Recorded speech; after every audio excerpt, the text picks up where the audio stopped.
Hello, everyone. Thank you for coming to the Ward 2 NAB. We'll be starting at 5:30.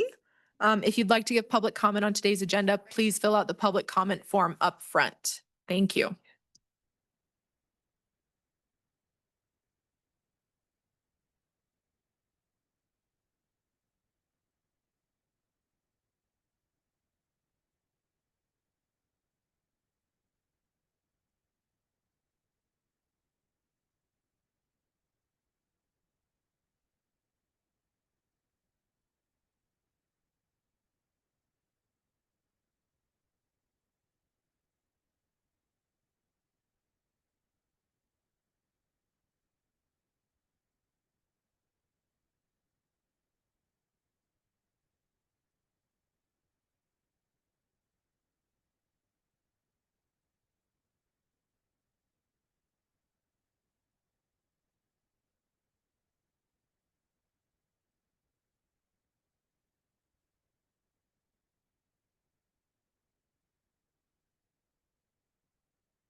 All right, NAB members, it is 5:31 if we are ready to get started.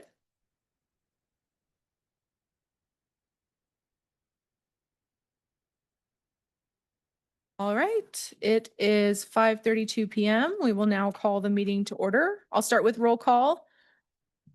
Roman Schomburg, is absent. Stan Dowdy. Here. Patrick Fisher. Absent. Sean McCoy. Present. Bill Shrimp. Present. Michael Ginsburg. Audrey Keller. Present. Stacy Shin. Hal Taylor is absent. Kristen Montan. Present. Donna Keats. Pat Cashel. We have a quorum of the Ward 2 Neighborhood Advisory Board. We will move on to public comment. Comments heard under this item will be limited to 3 minutes per person and may pertain to matters both on and off the NAB's agenda. The NAB may not take action upon any matter not agendized on today's agenda. When you are called on for public comment, please state your name for the record and begin speaking. The timer will begin when you say your name and you will be afforded 3 minutes. If you're an attendee in the Zoom meeting and would like to make public comment, please raise your hand at this time. I have not received any public comment cards. If there's anyone in chambers who would like to submit comment or anyone on Zoom, we have an attendee on Zoom, so we will go there first. Callie, just a FYI, when you're doing the roll call, if you Mhm. could also acknowledge that I'm here and you're here, because we're also listed on the agenda. And then that helps for the minutes. Noted. Okay. Thank you. And then if Councilmember there's Stewart. someone else supporting you, whoever it is, whether it's a regular staff, intern, whoever, it would be good to acknowledge their presence too. Sure. Okay. Sure. Just Okay. for everyone, Fernanda's here today. She's one of our council relations interns helping me out. We will start with our first public commenter. Beth Dory, when you're ready, please unmute your mic and state your name for the record. You'll have 3 minutes. Hi, my name is Beth Dory, and I'm going to switch screens for my notes just a sec. I am concerned about C3, where the city council is considering, oh, sorry, Kevin, can you get the phone? Sorry. Sorry. Anyway, they're considering business license fees for all mom and pop landlords. And I just passed that on to my tenants. So I know that affordability is really concerning to everybody, but every fee that you tack on is the cost of doing business in the city of Reno. So that just gets passed on to my tenants and they suffer. The sewer fee now has been raised to 8%. That's $764 a year. I pay that for a 1-bathroom house, the same as the mayor candidate Reese pays for a 6-bathroom house. All of these fees get transferred on to the tenants, the people that you're really hoping to help. So I can't understand why you would want to tack on a business license fee for one mom and pop landlords. Nobody else in the state of Nevada does that. So please reconsider that. Thank you. Thank you, Beth. Is there anyone else on Zoom or in chambers who would like to make public comment?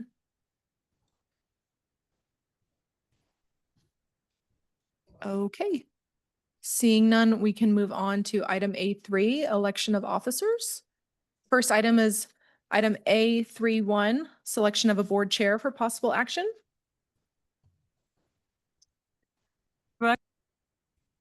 I'd like to nominate Sean McCoy.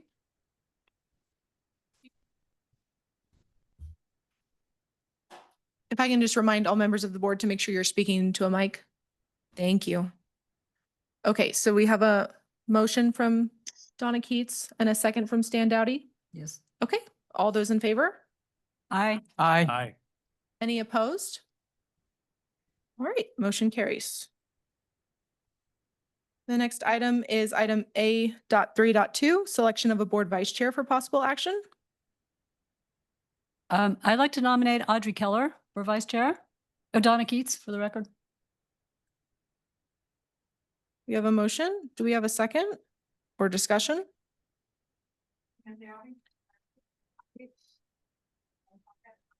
Audrey. I'm sorry, I forget about the mics. Stan Dowdy for the record. I second the motion to have Audrey Keller for our vice chair. Okay, that is a motion by Donna Keats and a second by Stan Dowdy. All those in favor, say aye. Wait, is there discussion? Is there not discussion? Go ahead. Yes. I decline the nomination. Thank you. Oh, Thank you, Audrey Keller. Do we have a second motion or nomination? Who wants this job? I'll note I believe we're bringing back board elections in the new year. We'll kind of reset it in January, so you'll have some time to try it on for size, and then we'll bring it back in December, I believe. I'll do it for you. Okay, Donna Keats for the record. I nominate Bill Shrimp Okay. for we vice have chair. Sean McCoy for the record, I'll second. Okay, a motion and a second. All those in favor? Aye. Aye. Thank you. Any opposed? All right, motion carries. Our last officer election is item A33, selection of a board secretary for possible action. And if Sure. anyone has any questions about how that might work, please feel free. I have a question. Could you explain, the board secretary's never been a position. Could you explain what this new position's to do? Yes, so the primary functions will be to help me verify quorum prior to meetings and take and prepare the meeting minutes. Some of the other boards have an annual report, but we won't be doing that for the NABs. So ideally, maybe about 48 hours prior to a meeting, you'd check in with me, see if we have a quorum. And if not, just reach out to those members we haven't heard from. And then as far as the minutes go, you'd be taking notes during meetings. I'll be providing a minutes template for you to use. So you'll be able to take notes during the meetings and then access the meeting recording to kind of buff those out. And I'll be here to help. I'll provide some examples from past meetings and work with you on those. So those are the main functions of the board secretary. Callie, I have a question on that. Yeah. As I recall, I made the motion at council and I asked that that not be part of the secretary's duties. And it was not, that I recall. If I'm remembering correctly, I think it was that board secretaries are not required to track attendance on a broader scale. That's my understanding of it. Tyler, if you'd like to. Hi, everyone. I was hiding in the back. Tyler Shaw, Agenda Manager for the record. So Callie's correct. The provision that Councilmember Drew was referring to was a requirement for the board secretary to track attendance for board members for the purposes of, say, removal from the board if someone's chronically absent. The board secretary won't be responsible for that. That will be staff's job. But the board secretary is still responsible for helping the staff liaison track quorum. So that's just reaching out to your fellow board members, seeing if they're able to come to the meeting. It doesn't require any tracking of absences, excused absences, anything like that. Nothing to do with removal from the board. That will all be Callie. So I have another question. What, do you recall, we've had a paid minute taker at some of our other boards and also the NAB. Do you know what that cost per meeting is? Yes. So previously, the cost for the NAB minute taker was $300 per meeting per NAB. So 6 NABs a month times 300 times 12 is quite a lot for the city, which is one of the reasons the board secretary role was added to help defray the cost associated with some of these meetings. And also, as board members, you're much closer to the work of the board than a contract minute taker would be. So you understand the intricacies of a development project or exactly what's going on, and you're more well-positioned to capture the feedback from the community as well as the feedback from your fellow board members. Okay, so that's fine for right now. I may ask the council to revisit that. Yeah. Or approach it a different way. Absolutely. But for now, it sounds like that got put into the ordinance. So, Sean McCoy, for the record, I have just a question on this. You talk about being able to, take the minutes. Is this something that can be done after the meeting? Because what I'm concerned about is board members up here who need to pay attention and be engaged in what's being presented. And if they have to take minute notes, if that's their new job, that it's going to interfere with that. So is this something that is, can be done after the fact? And Yes, Tyler Shaw, Agenda Manager for the record. It can absolutely be done after the fact. So if you want to participate and engage as a full board member and not focus on the minute taking during the meeting, you can definitely do that. We're going to make sure you have a recording of the meeting right afterwards. It'll be the Zoom recording so you can go through and see exactly what was said. And as long as everyone is saying their name for the record, we should have a pretty clear record of who's speaking as well. But there's no need to do it during the meeting. so I have one more comment too. I am chair of a committee outside of the city and outside of the region, just a different organization. And one of the things I've been doing is using the AI minutes that are part of the Zoom. And all you have to do is called Zoom Companion. It takes the minutes and then I have to review them. Sometimes it doesn't get their title correct. Sometimes it makes errors. And so it's a much different job to edit and review and edit minutes that are generated that way versus have to generate them. So I'm going to propose two things. One, we always are doing hybrids. So if we could engage the AI companion, and I don't know if that's something you can do right now or when you set up the meeting. I think it's when you set up the meeting, because I don't know that anyone was prepared to take minutes today. We do have a contract minute taker watching today's meeting since the Okay. board secretary was just selected. So whoever's picked for today, Okay. you don't have to create minutes for today because we understand that you kind of just got into this. Okay, And then for the Zoom minute taker, we will check and see if our license has that option. If it does, we will see if we can turn it on because that would be Yeah. a great resource for everyone. it's been amazing for my boards. Yeah. look The at other that. thing, finally, if the AI isn't working and the council doesn't agree to change this, then I think what I'm going to do is use my council funds to pay for the minute taker for Ward 2. So I'm already paying for the room at Moana. Many people may not realize that the room does not come free. I've been paying for it versus, let's say, giving that several $1,000s to a charity for a donation. I've been paying for our meeting room so that we have a local meeting room that's accessible. So $3,000, which is we have about 10 NAB meetings a year. If it's $300 a NAB meeting, that's about $3,000. We only have $20,000 this year, I think, for our council donation fund. So that's about, a fifth of it or quarter of it. So I would do that if nothing else is working. So I just don't, I agree with Sean that this is a big extra duty that's usually for 25 years has been a paid function of a person that's their job. And so I'm a little uncomfortable with a volunteer for an important board like this. So that's where I'm at. So anyway, I'm glad you don't have to do it today, just on the blue. And number 2, we'll look into AI companion. Number 3, we'll look at changing the requirement. And number 4, worst case, maybe I will pay to have a contract minute taker. So those are my thoughts. Okay. So that may change people's thoughts on if they want to volunteer for the job. Yeah, Sean McCoy, for the record, I'm willing to nominate Kristen Montan for the position of board secretary with everything that's been said on the table, but still have that as an opportunity to at least explore it for the next couple of months. And we're going to be relooking at positions, I guess, at the start of the year, and we'll go from there. Stan Dowdy, for the record, I second to have Christian as our secretary. Great. We have a motion and a second. All those in favor? Aye. Aye. Aye. Any opposed? All right, motion carries unanimously. Sean, did you want to go ahead and run the rest of the meeting? Yeah, I'm absolutely happy to Great. step in. I didn't want to step on toes. So thank you so much for covering for us.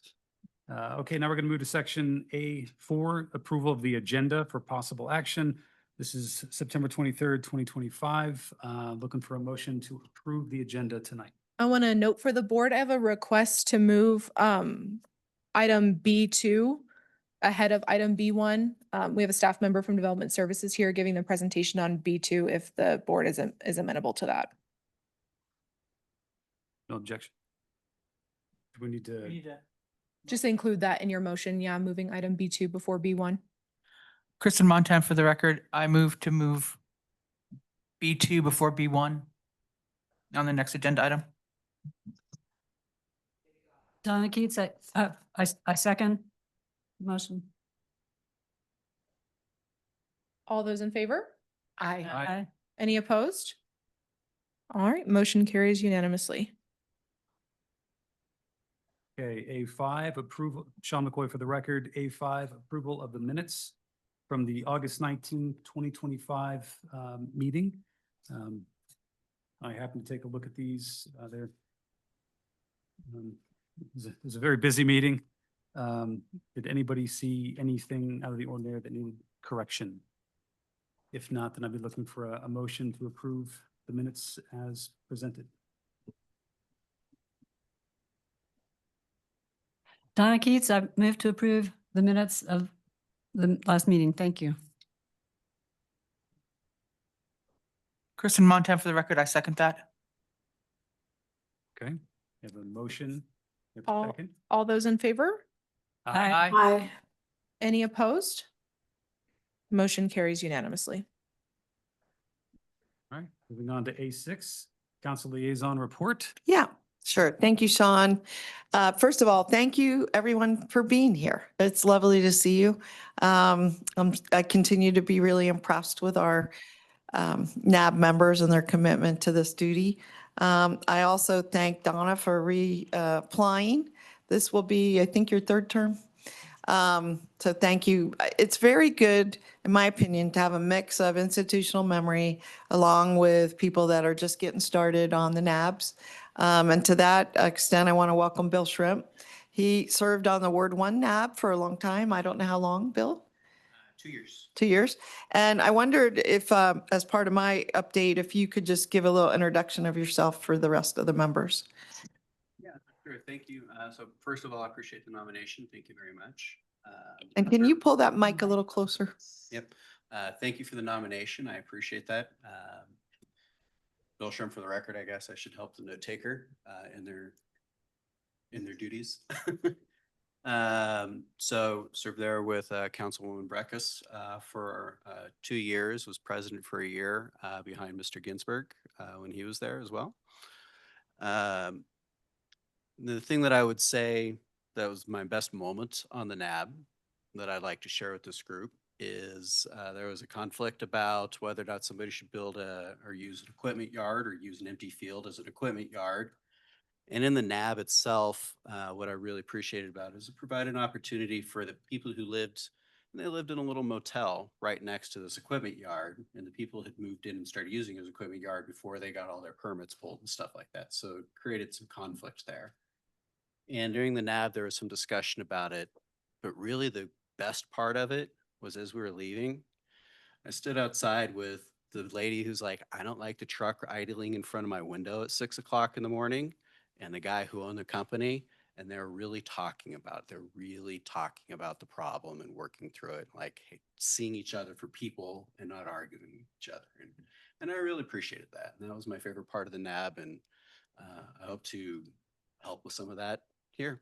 And I did get redrawn into Ward 2 during the redistricting process at the end of, what was it, 2025, I guess is when they did that. I'm sorry, last year. So whenever they did that. So. Yeah. All right. Thank you. Also, I just want to mention in terms of members, I was hoping to move Mr. Ginsburg into regular membership from alternate. And I think Tyler's still here. I had been promised a few meetings that his name would show up, and Tyler has promised it really, really, really will show up. I don't know, is Tyler still here? I can't see him. He really, really will show up on September 24th. That's tomorrow. I thought you told me it wasn't until the 10th or October. Okay. You'll see it on, sorry, Tyler Shaw for the record. I shouldn't shout across the room while talking to the mic. Okay. It is on tomorrow's agenda. I think Okay. it's item G2. Yeah, I may have Don't missed- quote me on that off the top of my I head. have it but right here. Mr. Ginsburg should be on there. Yeah. And then his position will open up, and I'm going to be interviewing a number of people for that. So it's just, this works. I mean, starting as an alternate, Michael has a lot of good experience on Ward 1 as well. You served as vice chair and chair, I think, different times over there. So, we'll see how all that goes. And then there are some people I was going to check in with that I haven't seen as much as I hope to. And I was going to give them calls and make sure they're still interested in continuing. So there's that. So we'll see. We may get a few more new members in one way or another. Okay, the other thing I wanted to mention is that I'm very committed to holding our meetings locally, and by that I mean out in our ward. City Hall is not in our ward. The only reason we are here today is that unfortunately I had to be out last week, out of the country, and I like being with you so much. I mean, the point of you advising is to advise me, right? And for me to advise the rest of the city council on what you're thinking to the best of my ability. So I really wanted to be here. Where I was, this meeting at 5:30 would have been about 2 in the morning. And while I have participated in meetings at a distance before, that was just too much. I would have been up 2 a.m. to 5 a.m. participating, and I just couldn't do it. So I moved the meeting with the downside having to be here, even though the sound is beautiful. But I do expect at our next meeting to meet on the regular meeting date and our regular meeting place, which is Moana Nursery. And there are some members of the public who are not here today who wrote to me specifically and said, I'm very uncomfortable with having to travel to City Hall in the night, park downtown, do all the things. I'm much more comfortable out in our ward. And I told him I heard him, and that's my goal too. So I know we've had an unusual series of meetings here. I mean, in the 11 years I've been doing this, prior to the last few months, I don't even remember a meeting at City Hall. And yet we've probably had 3 of the last 4 meetings at City Hall. So I just view this as a coincidence, an odd occurrence, and I expect we'll go back to regular order. So if people are asking, I just wanted to share. So you can set your expectations on that. So that's what I plan to do. Any thoughts on that? That I saw a lot of head nods, so it sounds like people kind of like that idea. Okay, and I see thumbs I up. like it. You like it? Yeah, I like it. As much as some council members were talking about the safety issue with having meetings here at City Hall, I can absolutely say it's not safe for little old ladies walking down the street to the parking lot. Yeah. Being a little old lady myself, when I left the last one, which was extremely poorly attended, they only had 1, not 2 guards out there. So he didn't want to leave his station. And then he heard a kerfuffle and he said, wait a minute. Then he walked me to the parking garage. And as soon as he turned from me, there's somebody running across the Believe Plaza yelling for the police, police, police, and then he's in the middle of a pile of people. And I'm like, I don't want to do this. Yeah. So Okay. now it's, And now then it's on a I'm recording. going to ask again, Tyler, if you could come to the mic. I'm a little bit confused because I thought one of the benefits to Donna's point was that we were to have security in the room and a metal detector. That was my understanding. Tyler Shaw, Agenda Manager for the record. As part of the board and commission changes, one of the things we talked about with the developers was having them pay for security screening at City Hall in exchange for having all of the NAB meetings held here at City Hall and council chambers. But since council adjusted the NAB resolution so that NABs could happen outside of City Hall, the developers were still in talks with them about whether or not they're going to pay for security. So that hasn't been implemented clearly. There's no metal detectors out there, but we do have a guard sitting out there. Outside. Yeah, of the right room. out at the security desk out Okay. there. So they're just not screening for weapons at the moment. Okay, because truly that was one of the arguments that was presented to me for holding the meetings here. And it wasn't said, well, if someone will pay. It was stated that if you have the meetings at City Hall, there will be a guard, there will be metal detection. And I'm not seeing that, so I was confused. Yes, that was the plan before, but with the changes implemented by council, we're still working on Okay. catching up and making sure we got everything where Well, it needs to be. And just so you know, about half of the council members decided to hold their meeting here and about half did not. So it's about 3 and 3. I just figured, Tyler, just so you know, that for the 3 that chose to have it here, they would have those security enhancements, not that they might have them.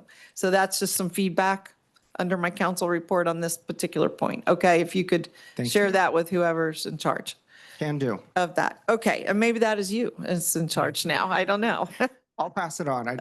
Okay. Not quite all powerful. Okay, all right.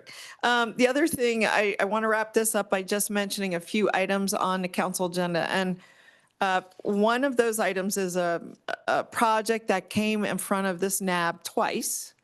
And that project was called variously the Mount Rose Corridor or the Mount Rose Plumas project. And I don't know its official name right off the top of my head. Actually, I have the agenda. Mount right- Rose Junction, I think you were. Mount Rose Junction. Okay. So what I wanted to thank in particular was your new chair, Sean McCoy, Mike Ginsburg, who's soon to join you, and Donna Keats for all writing letters into the council about the project and their opinion about the project, writing in as members. And I was very impressed by that, in particular because it sounded like the city management, this is the management, not the council per se, but the management really wanted to elevate your voice in this decision-making. And when I say your voice, I mean the NAB's voice. And one of those ways is by making sure that whether it's planning commission or council, they know what you're thinking. And my understanding of the secretary position at a minimum, and I don't think Tyler mentioned it or Callie, but I thought one of the roles was to present at planning commission what the NAB had talked about. Now, you're not voting, there's not a consensus, but you might be representing different points of view on a project. And I thought that that was to be a fair reporter of what the conversation was. Now, I also read in there that it didn't have to be the secretary, it could be another member. But that hadn't been really formally put in place. And so I was particularly pleased that three of you chose to write your opinions about the project. And they were different from a different perspective. They were all supporting the staff's position, which is now to deny the project. But it is to deny the project because the planning commission denied the project, as what was explained to me. So it'll be interesting tomorrow, but I just wanted to alert you that is on tomorrow's council agenda. The other issue is we are supposed to have a second hearing on the ADUs. There was a fair amount of controversy about, in particular, whether you should be able to rent your ADU as a short-term rental. And my thought process, I ended up making the motion that was a compromise motion from council. And I did make a change. And the change I made was that if you build an ADU, it needs to track and have the same setbacks as your primary dwelling. So let's say your outbuilding could be 5 feet from your fence. Under the previous version of the ordinance, so could your ADU, which means you would have people living 5 feet from your fence. And 5 foot is the setback in some places for people living. But not all zoning districts have that setback. In fact, some of them say the taller your primary dwelling, the further back the setback is. So it might range from 15 feet to 30 feet off the back lot line.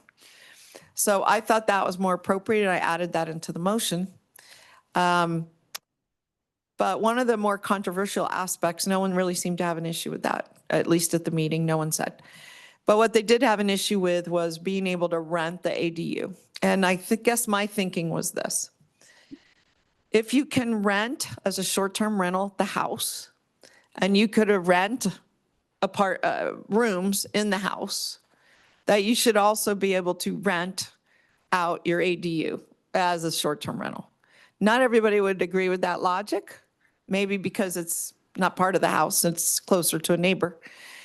But it just seemed fair to me. And the second thing that seemed fair to me was I was very worried if we put a prohibition on renting out the ADUs, you couldn't rent them out for less than 28 days, that if there were people doing businesses today that did that, rented out an ADU or a guest quarter, I know a couple, suddenly they couldn't do their business anymore with not really a lot of notice. I mean, people didn't, might be doing this activity and not realize. And I was concerned about fairness. I still felt that they should come into compliance with the new ADU ordinance, what the standards are and so on. And our staff assured us that that is already a fact, that you need to come into compliance with whatever building standards there are. But people are still upset about this, so I do expect some public comment about that. And then the third one I wanted to draw to your attention is the Lear Theater. We had given direction to staff back in December when we got what's called a structures report to work on the Lear Theater, and I was to lead a series of workshops to get public input. And so that happened in December. So in January, I began to prepare for these workshops. But I was asked by staff to hold it off till the summer for a variety of reasons. And while I wasn't too thrilled about that, I agreed. They didn't seem to have the bandwidth to do that project. So in February, they came before the council again. And this time it was about all the property that the city owns and which of those properties to sell or not sell. And the staff were asking to put properties on a list, transfer it over, actually have it purchased by the redevelopment district, and then put it up for sale. And as I recall, 10 of these properties were along the retrack. And then there were probably another 10 properties that were not, that they thought were eligible for sale. What was not for sale was the Lear Theater. It was put on what's called a hold list, same as a bowling stadium, the event center, this building, and a number of others. So I was surprised when on Friday, this past Friday, I learned that there was a proposal to do something with the Lear Theater. It mostly had to do with fundraising and programming, not buying, selling, leasing. So that's the first I heard of it, and it's on tomorrow's agenda. And I was very concerned because the city, has been trying to change the way we do business. And one of those things is being more transparent about decision-making. And there are so many people interested in the Lear, and it's been on the do not sell list, to suddenly have a conversation for possible action that says you could sell it. I was rather surprised because council action was different than that. So I'll be making my concerns known tomorrow. I'm the liaison to Historic Resources Commission. I think this is out of whack, that if a proposal comes in, it should go to the HRC for review and vetting to see if it's even worthy of coming in front of the council on a historic building. And we only own a few. I mean, for example, someone could come in and say, I'd like to reprogram McKinley Arts Center, something we own, not asking to buy or lease it, just want to be in charge of it. Think that they could do a better job, maybe. I wouldn't expect to suddenly have that show up on a council agenda. So I do have some concerns about process, and I'm going to be sharing those, but I did want to tell you that that kind of stood out to me as it wasn't even on our draft agenda just 2 days before, on Tuesday. It was just showed up on the day that agendas are posted. So I don't think that's really emblematic of where Jackie, our city manager, wanted to go with transparency. So anyway, I think that's all I have to report today, but I did want it, since tomorrow is the council, and there's a lot of interesting topics on there. But those are just 3 I wanted to highlight to you all, as well as Mike's potential appointment and other appointments as well. So are there questions for me? Yes, Bill. In regards to the Lear Theater, if I remember correctly, some of the retrack unsolicited bids that the council got, I'm sorry, I'm having a hard time hearing you. Sorry Why about don't you that. just pull it? Sorry Like, about that. see how close mine is? All right. It is literally an inch away. You're well practiced. Okay. Bill Schirm for the record. If memory serves me, there are some properties on 4th Street where the city received unsolicited bids Yeah. to take over properties. That is true. And those were pretty specific. I mean, one of them was a handwritten letter. I remember seeing it, and it was, hey, we want to buy this property. But before it even got to council, if memory serves me correctly, it actually went through some deliberation with staff. So I wonder if that happened in this case, as it relates to the Lear Theater, how much deliberation happened internally with the council, with staff before it's put on the agenda. The other question is, reading this, it's not a letter of interest. It is a programming type of thing, as you mentioned.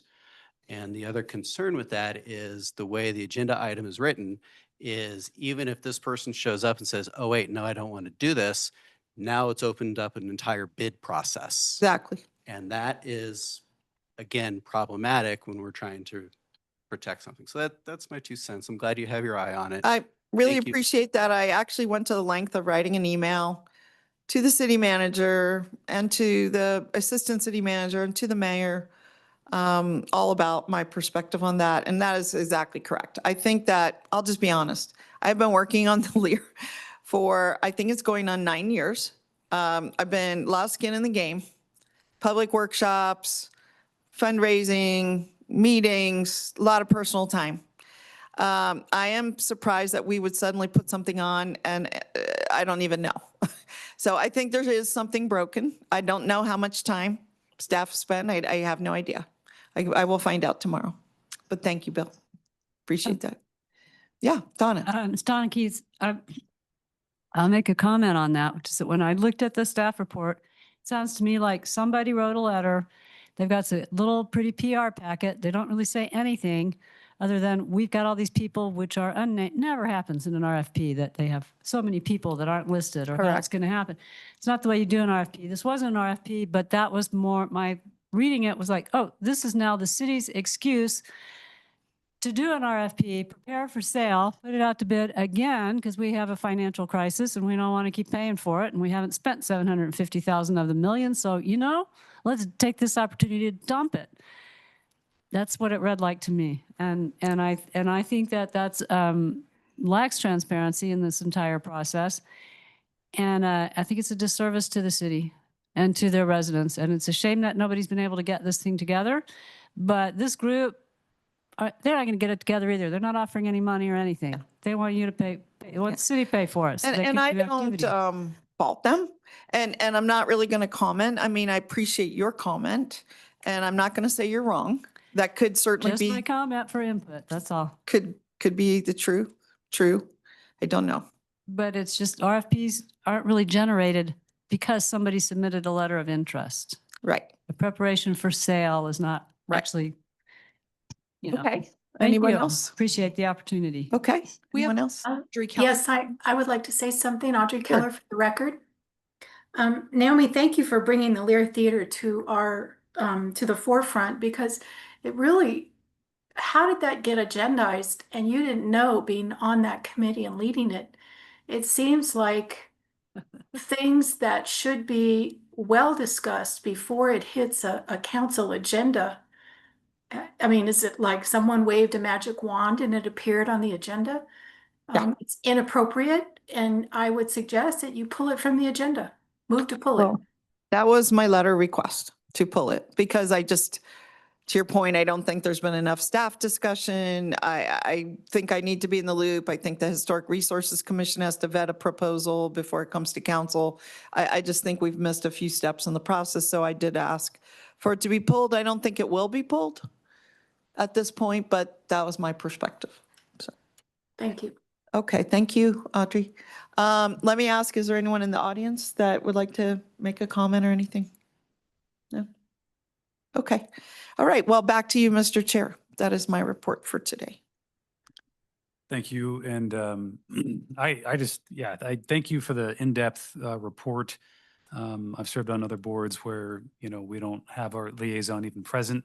And your willingness to come and share the information so that we can share it and also open yourself up to the community, I think is fantastic. And Well, gosh, thank you, Sean. wish we had more of it. Okay. Moving on now, let's go to staff liaison report, A7. Hi, everyone. Callie Shy, staff liaison for the record. I want to thank everyone who participated in the board member training, either in person or online. If you weren't able to make it, we're working on getting the recording out to all of you, hopefully by the end of this week. If you were present at that training, you saw that we have a new project review worksheet for all development projects. So we have one kind of formal development project on the agenda tonight. So please fill that out while you're here or afterward. I just ask that you get it into me by about noon tomorrow so I can get it added to the public record and routed over to planning. So let me know if you have any questions about that. I wanted to let you all know that in the future, the staff liaison reports will be a little bit more formal. It'll be a PowerPoint with some resources that are uploaded to the meeting so that you can access them before and after. And we're hoping to kind of include a training topic at each future NAB. So hopefully looking to October, we'll have some information on accessing planning projects and how you can be in the loop with where all that information is located. I wanted to show you all where the board and commission's information lives now. Let me get this over here. So this is PrimeGov, where you can access all the information for meetings, but specifically this is reno.gov/boards.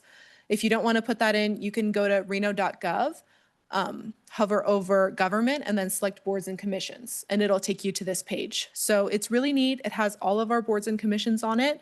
This is the Ward 2 Neighborhood Advisory Board, so it's got the full profile.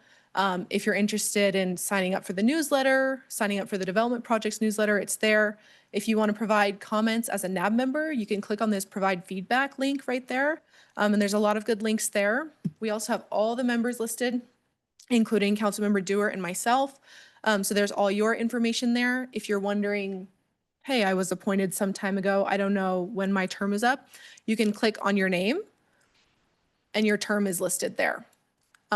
We're working on a process to kind of let you know when you're getting close to terming out so that you can reapply. But for now, there's a place for you to know where your term stands. We also have this link for vacancies for anyone interested in applying. You can choose this link to apply. And then there's a tab for the meetings as well. So for tonight's meeting, you can see the HTML agenda is linked there, the PDF agenda and all that good stuff. And then you'll see all of the past meetings down there as well. And then under documents, we have the recent Board of Commissions resolution linked there as well. So you can take a look at that. So super excited to have that as a resource now. Again, that's reno.gov/boards. So if you have any questions or if you're on there and you're like, there's some information that's not correct, just let me know, reach out and I'll fix it. But yeah, super excited to have that. That's all I have for my staff liaison report. I have a question. That was great, Callie, if I may, Mr. Chair. This reminds me of one other reason that I was really struggling with meeting here. And if you can see that little snapshot up in the picture, that is what the public sees on the Zoom recording. And that is why, in fact, could you make that the main picture for I a think minute? it's because Member Keller has their mic unmuted, or if they were the last No, one to stop. if you go into, up in the view, up, yep. If you go into, I think you can tell anyone, like if you hit, yeah. Well, anyway, my point is not that it's small. My point is that it doesn't move. It's fixed view from the back camera. And it's so far away, you cannot see your faces. You cannot see the audience. You cannot see the speaker speaking because the camera doesn't move. The reason the camera doesn't move is just as they not wanting to cut costs. They don't have a camera operator. It's just a fixed camera. During our council meetings, during planning commission meetings, they have a camera operator so they can zoom in on the speaker. They can zoom in on the speaker here and et cetera. And so you can get a better feel and flow for the meeting. But here, I don't know, I can't see anybody's face, even at this distance. I see the backs of our visitors and that's it. And I don't, in our room, we have a camera that moves and it puts you right in the spotlight and whoever's speaking, whether it's a NAB member, me, a general public, it zooms to them. And so I actually feel that's more effective than just having a fixed camera in a big room. So that's another issue. I just wanted to draw it to your attention while we're on liaison and staff and council liaison reports. It was a little bit frustrating. So, and I mean, Tyler, I guess on this is another one for you. One of my understandings were they were going to look at paying to have a camera person. Yes, that is something we're working with our IT department on. Our system in here, no surprise, is a little complicated on this screen. So we're working on having them add camera buttons so that Callie can change the camera during the meeting.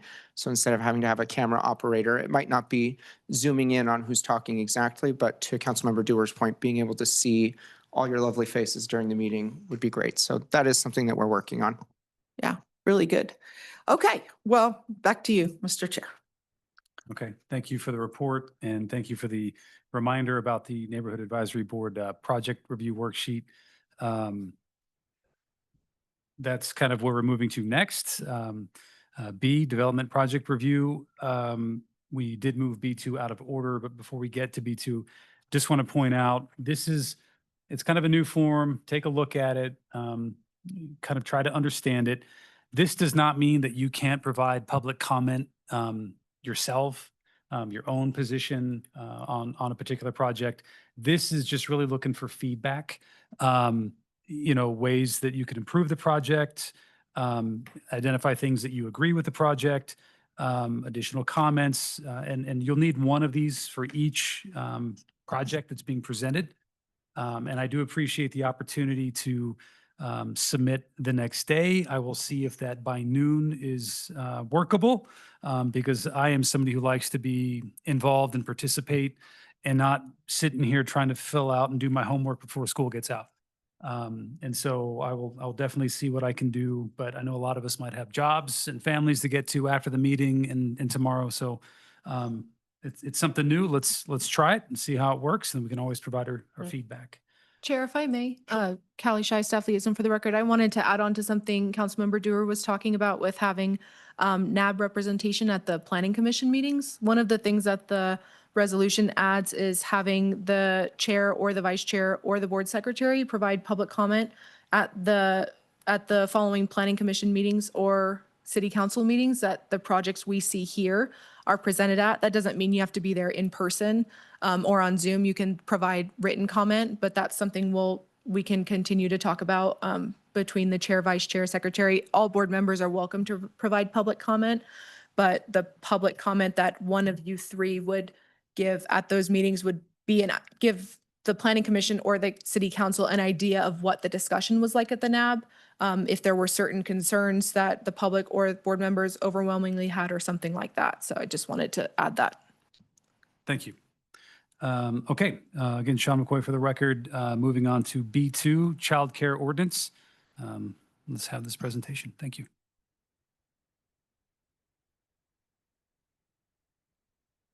Senior Management Analyst.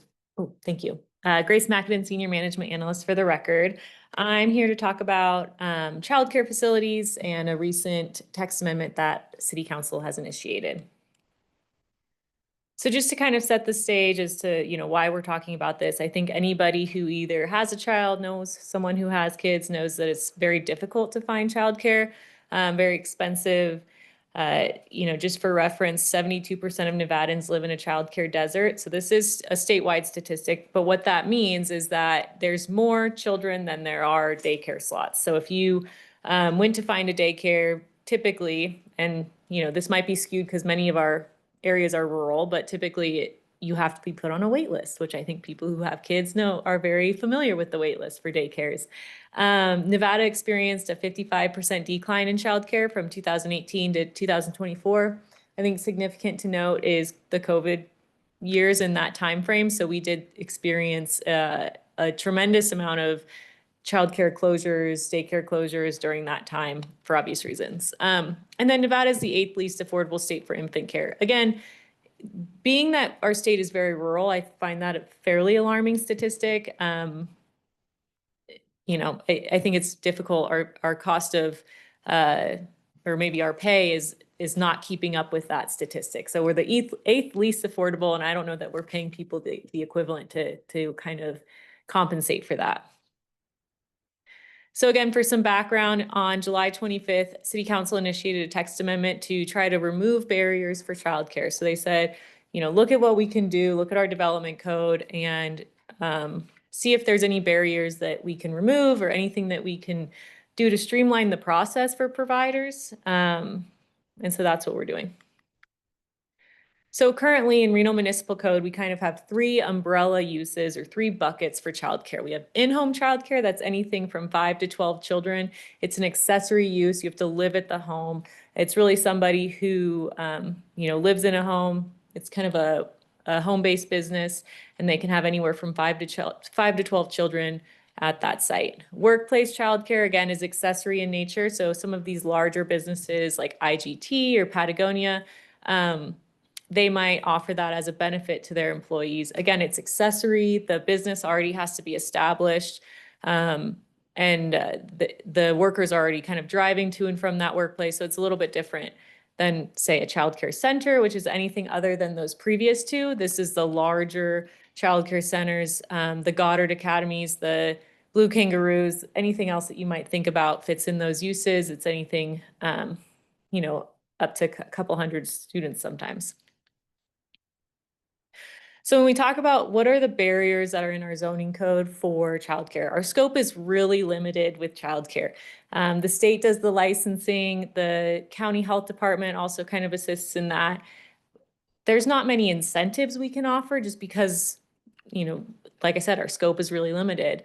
But we did look at the uses. For in-home childcare, we require a minor conditional use permit or an MUP in all zoning districts.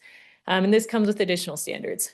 Same for workplace childcare, minor conditional use permit in all zoning districts, very similar additional standards. And then for childcare center, it's a conditional use permit in residential zones with some of those additional standards. And this is currently in our zoning code.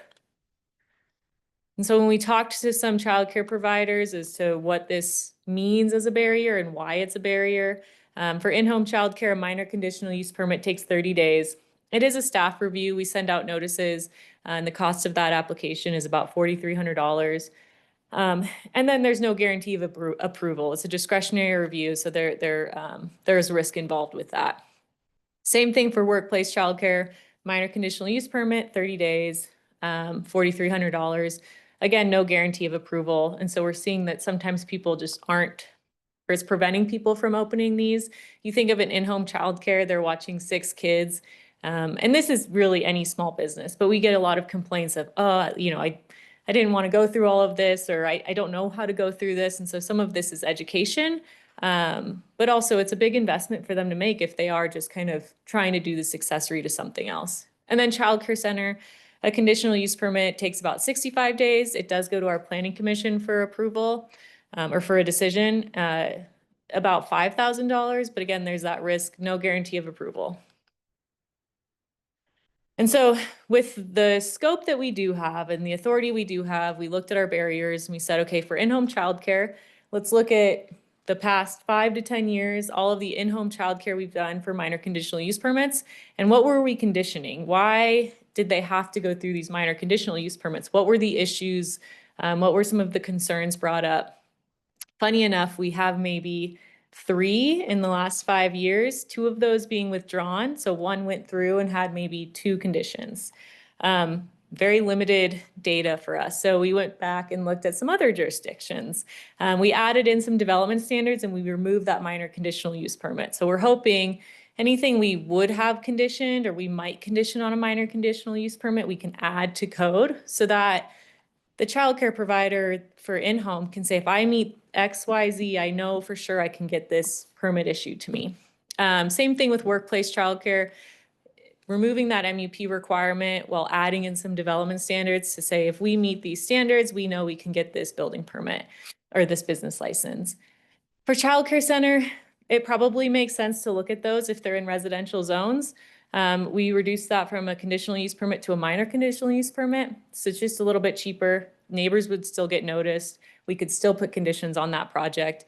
And then we modified some of those development standards to match workplace and in-home a little bit. So that's kind of a really brief presentation. Like I said, our scope is really limited in what we can do to reduce those barriers. So what we're looking for right now, concerns that you might have with what we're proposing. If you maybe live next to a childcare provider, whether it be in-home, workplace, childcare center, and you experience certain issues, let us know so that we can address those issues or mitigate them. This is our last NAB that we've gone to for this month. We have 2 public meetings, virtual public meetings, October 14th and 20th. Those are listed on our website. And then we'll take all of that feedback to our planning commission to say, here's what we found. We've done all this research. People think we should do X, Y, Z. Here's what the draft ordinance says. Take all of that to city council, and then hopefully adopt some form of an ordinance. So that's my presentation, but I'm happy to answer any questions. Thank you for that. I'll see if there's any questions, but before I turn, I just had one of, you put up on the slide showing kind of some of the barriers you're looking at removing. Sean McCoy for the record. Was any of that the cost? It looked like it was about the same cost, whether you wanted just to care for a few children in your home as a giant, child care center, paying about the same amount when the return on that is so much different. Was that anything that we're looking at? I don't know what, what I guess generates the cost. Maybe it's just time and, staff, but is there a way to kind of reduce that so more people are willing to take that risk? So based on our proposal, we would remove that cost because we're removing the process though. So something to keep in mind, that's just the cost of the minor conditional use permit. And something else I didn't really bring up is it's just the cost of the application. Oftentimes they have to hire a consultant, have plans drawn up, so on, and but if based on our draft, we would remove the minor conditional use permit for in-home and workplace and reduce the conditional use permit for childcare center to a minor conditional use permit. So we're removing the fee for workplace and in-home. They still have to go to building permit. They still have to pay their business license. All of that still applies. And then we would reduce the fee for childcare center. Okay, thank you. I saw Donna had, let's just start here on the right. Bill, please. Thank you, Mr. President. Thank you, Bill Sherm, for the record. Thank you for the presentation, Grace. Thank you. Yeah, removing the 4,300, I think that's probably why you've had 3. So that's a lot of money. But my question is, in terms of the permit process that the city was asking, particularly the in-home folks, the people who don't have some sort of corporate sponsorship, what kind of redundancies or overlays were there between the city, county, and state requirements? And is there any gaps there? Yes. Yes. Great question. This is one of those things that the more I learn about it, the more complicated it gets.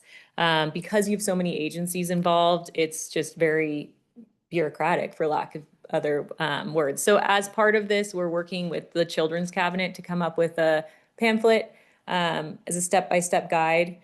Currently, it has all of these processes in there, so we would amend it based on what council adopts. But I think that would be a huge help too, just so people, I think we're getting a lot of people who maybe just started watching 1 or 2 friends' kids, and then all of a sudden they have another kid coming and they reach that 6-kid threshold before they know it because there's such a need. They start to look at what's required of them and they get a little scared because it's very difficult to find out. So we're hoping, hopefully with this handout, it's pretty thick. And if you want, whichever childcare you want to do, you'd flip to that section and it would tell you what to do, what the requirements are. So we're hoping that that helps as well. No, and I'm glad that you guys are doing that and working with the Children's Cabinet to provide that resource. Thankfully, I don't have to pay for childcare anymore. My kids are out of that, but my gosh, it was quite a burden. But on the flip side of it, I can speak to personal experience that some of the in-home is questionable as well. So however you proceed and whatever proposals we bring forward, I hope you keep a good eye on both sides of that. On one hand, yes, we do need more good people doing this important thing. And especially the in-home stuff is more affordable than the others. But on the other side, really keeping an eye on things and making sure that safety is there and whatever we're looking at the city level, that it's not redundant, but make sure that the state and the county are catching safety types of concerns if there's any gaps there. Definitely. And I will note that I think it was 2 or 3 years ago, the licensing switched from the county to the state because I think they are a little bit more equipped to handle some of those things. And so I think that that's helped. It's become a little bit more streamlined. When we just recently did our code update, we made sure to try to match what the state's regulations are. So the number of kids, and then we removed some of the regulations that were redundant. And then I think we are seeing a lot of in-home childcares that are going unlicensed maybe and unregulated. And so hopefully we're just trying to get them in the door so that they can be inspected and make sure that they're safe. Thank you for the work. Okay, thank you. Yeah, I think that's an excellent point. I think by removing the barriers, you might bring some more of them into the light so that we can have a better idea of what's going on. So I think that's wonderful. Donna had a question. Of course. Or two. Donna Keats. Hi, Grace. Again, we meet. So I have a couple of questions about this. My understanding was that what I believe you're saying is that you can go up to 12 kids by right as an accessory use. For in-home, correct. For in-home. That really doesn't give me any reason to go get a permit to do it by right. And I remember during the title update, this is historical memory coming back at you, during the Title 18 update process, 2017-ish, It was, okay, 1 to 5, permitted by right, accessory use, you don't have to deal with it. So, okay, great. And then they wanted to go more. And then so at 6 to 12, it was the permit, the MUP was added for the protection of the children. Like if they're all going to be babies, how many workers do you need to have if you have 12 kids? What are your fence heights? What are all those regulations? And that was the reason to not let it be an accessory use by right, because then it triggered a process that then made it safe for the children as well as less annoying for the neighbors. Yes. There's that, right? I- So when it becomes a permitted use by right, you're relinquishing all control of it. Basically, it's not going to come to you. It's an accessory use by right. They don't have to tell you that they're doing it. So So unless somebody rats them out to an agency and says, hey, my neighbor's got 10 people that they're babysitting until 5 o'clock every day and they're driving me crazy, then they get inspected and then they get brought into compliance. But until then, you have no oversight. So to me, this sounds like, although I think something should be done, I think it's great, rah-rah support. But this got hammered pretty hard in 2018 in Title 18 update, and the reasons for keeping parameters was expressly so that people get licensed, so there was sufficient oversight, sufficient barriers, yard inspections, safety for the children. And so I would have to say that although removing barriers, yeah, baby with the bathwater problem here. I do have a response. Thank you for the comments. In 2017, when we did that update, was still when the county was licensing these daycares. So we had the 1 to 5, the 6 to 12. Actually, it might have been 1 to 6. I think there might have been 3 breakdowns of populations. And then we also would regulate the amount of teachers or daycare providers. And then we would look at maybe the square footage of the play yard versus Yeah. the fence height. These are all things that were identified when the state took over licensing. And so they are, and I'm happy to provide that of what's required when you go in to get your childcare licensing. And the state doesn't require licensing for anything under 6 kids. Neither does business license. So Neither did the city. So exactly. yeah. So that was why that kind of got removed. Of anything less than 6 kids, they're not getting licensed. Anything more than 6 kids, they do have to get their business license. They do have to get their license from the state.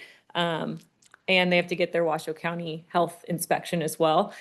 The state regulates things like how many providers per kid, the safety, fire sprinklers, and I can send, that's all obviously. in the I don't pamphlet. actually, personally, No, yeah, it's not about the detail. I mean, I'm just saying yeah. that if you're going to let it be an accessory use by right in the city code, there's no motivation for anybody to then go look to Washoe County to see if they have to get a license. So by removing barriers, it's a free-for-all. There's got to be some other reason that, you only got 3 applications in 5 years. It can't just be $4,300. No, and a lot of it is, it's complicated to get your license. So I think the education piece is there, but I will note that typically what we're seeing is childcare providers go to the state to get their license first. And so that does trigger them then to come into the city, county, so on and so forth, to then follow those requirements. So that would be the trigger of, hey, there's this use out here. They have to get a business license, a building permit, maybe. And if this were to stay in place, an MUP. So if we removed the MUP, all of those other business license, building permit, state license, all of those still apply. And typically that MUP was 3rd or 4th on the list of what they would find. So it's typical it actually probably has more catches than any other business because there's 3 or 4 Safety agencies issue. looking at it. Well, I guess I would say the city needs some standards for that use because you have neighbors. I ran a business out of my house for almost 30 years. And if I had 12 after-school 8-year-olds playing in my 5-foot side yard line and I didn't have a 6-foot fence or anything else, it would definitely negatively impact my ability to earn money. And so I think, the city needs to have standards for what kind of things you have to do. If you want to make it be a permitted use by right, I mean, I'm not actually arguing it. I mean, you could just find a different way to do it or waive the fee if you think it's the fee or it's not that complicated, but the property still needs to be inspected. And I think the city on some level would be abrogating the responsibility to trigger all this other licensing that would protect the kids and the property owners, et cetera. Because otherwise, I mean, you know how many unreported things there are, and I mean, look how many old people get in death traps from unlicensed in-house care. And so there are some additional standards that we've added. Things like outdoor play has to be limited to certain hours, drop off and pick up, because we know that those things can be a little impactful. And that's what and the 6-foot tall fence is already a requirement in our code for these uses. And so that's what we're looking for from people who might have concerns of lighting or fencing, that we can build that into code so that we're still inspecting them, we're still requiring these things, but it's at the business license or building permit stage instead of them having to go through the additional permit. So we would still inspect, we would still. Because there still would be a reason that the city would be involved in Yes. making sure that these other standards are met. Correct. So they still have, any other business license that goes by right still has to meet their requirements. And this would be the same. We could just add more requirements that are in code so that we're treating them all the same. I see. Okay, thank you. Yeah. All right. Who to the left? Good evening, Stacy Shin for the record. First of all, Grace, I want to say thank you for your team and yourself for doing what you can to remove the barriers for something like access to childcare. This particularly impacts women of color from being in the workforce. So anything that you can do, I applaud you. So thank you. I've been working on the periphery of childcare policy on the state level for more than a decade. So it's cool to see it come down to the municipal level. But this session, one thing that we saw, or we had a bill to remove HOA's ability to prohibit in-home childcare in their communities, but the governor vetoed that. Do we see that as a problem in the city of Reno? I imagine Southern Nevada is a lot worse because they have a lot more HOAs. And is there something that the city can do? Can the city create a code to ban HOAs from banning childcare? Yes. Interestingly enough, this has come up at each NAB, so I should have worked it into the presentation. There was a bill, the governor vetoed it. From my conversations with our legal department, we could not override HOAs. That has to come from a state level regulation. We do see a couple here and there that are impacted because of their HOAs. Like I said, from my conversations with people who are doing licensing at the state, because that's kind of the first step for a lot of childcare providers, they're seeing it at their level. By the time it gets to us, usually those have already been taken out of the pile. Does that make sense? So it's kind of a filter. Once it gets to us, usually they already know if their HOA or will allow it or not. So when I did talk to the state, they were saying it's a much bigger problem than I was aware of, because I don't think we see them if the HOA doesn't allow it, if that makes sense. Do you know, are the folks, Stacy Shen for the record, sorry, if folks in those communities are able to go to their HOAs and override it within their own internal policies? It definitely depends on the HOA or private regulation. Each private restriction typically has its own, and again, I'm not an attorney, but typically has its own document that regulates things like this. And oftentimes they'll require each homeowner in the HOA to sign off on it, or the HOA to vote on it. So they all have different ways of getting rid of some of those regulations. They're not all the same. Yeah. Okay, thank you. And I think Mr. Ginsburg had a question or comment. Let's hear it. Mike Ginsburg for the record. I just want to officially say that Stacy stole my question that I was just about to ask. So thank you. Great. Okay, well, I think that's everybody. If additional thoughts, comments come up, you guys are taking feedback until, what did you say? We don't have a planning commission meeting scheduled yet. I'd love to work through the first 2 meetings in October that are virtual, see the comments I get. I won't make any amendments though to this draft until both planning commission and city council have seen it, but I'll compile all of the comments. To Donna's point, what's that? Is there a draft? Yes, Where would that be? that's on our website. Oh, okay. So take it, Supposed and to go that look at maybe that, that I will guess. help. I'm happy to, if you Yeah. review it and Yeah, then. we could it linked up to that stuff prior to the meeting would help. I'm sorry, I didn't I even can get know. it added to the meeting materials after the That meeting. would be great. I mean, I didn't know that was there. No, and that's my fault. When I provided the description, it was just really brief and there weren't any additional materials at the time. But it is on our website, so that might help with some That of the probably would 6-foot help with fence everything I and said. some of Had the I looked things at- we've added. And if you are reading this, not just Donna, but I know that Donna will have some historical knowledge as well. But if you're reading this and you're saying, oh, You're you're so missing, nice. you're missing something that's really important that came up in 2017, or if you've lived next to a daycare, or you read something and you think, oh, this might actually be an additional barrier that we're not thinking of, just let me know and I'll add it to feedback, because really we want to incorporate everything we can so that it's comprehensive by the time we get to council. I have just one more question, Donna Keats. Since this is under development projects, but you're not a development project, Yes, this was. do you want written comments on this, or is what we're discussing here sufficient? If you have anything specific that you think you should change this, or this is a specific concern of mine, I always prefer it written, and I also think that it transfers to council a little bit better. So written would be preferred. Thank you. Yes. Kristen Montan, for the record, just a quick question. Where on the website would we find this? This is, and I can send a link to Callie, but this is under zoning code cleanup items. We are working on changing Another that tab. Wow. The issue we run into is if someone had it bookmarked, it'll delete the bookmark from them. So, yes, we're That's why trying to, I thought we were done with zoning code cleanup, so. we are. Didn't occur to me to look at that. Yeah, man. And we're, like I said, we're working on changing that link, but just until ADUs go through, we didn't want anyone who'd had it bookmarked to lose the page. Okay.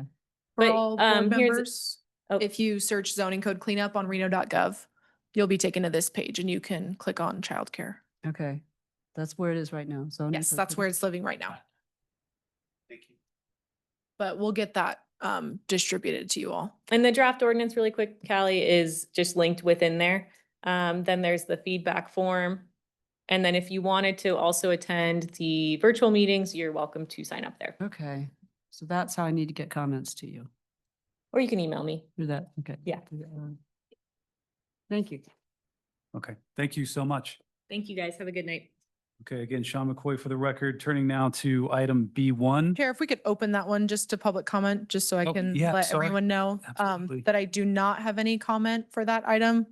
I don't have anyone in the Zoom with their hand raised at this time, and I don't have any public comment cards. Thank you for making sure that we. Thank we- you. We do that for each of these. Okay, so now let's go back to B1 for the presentation today.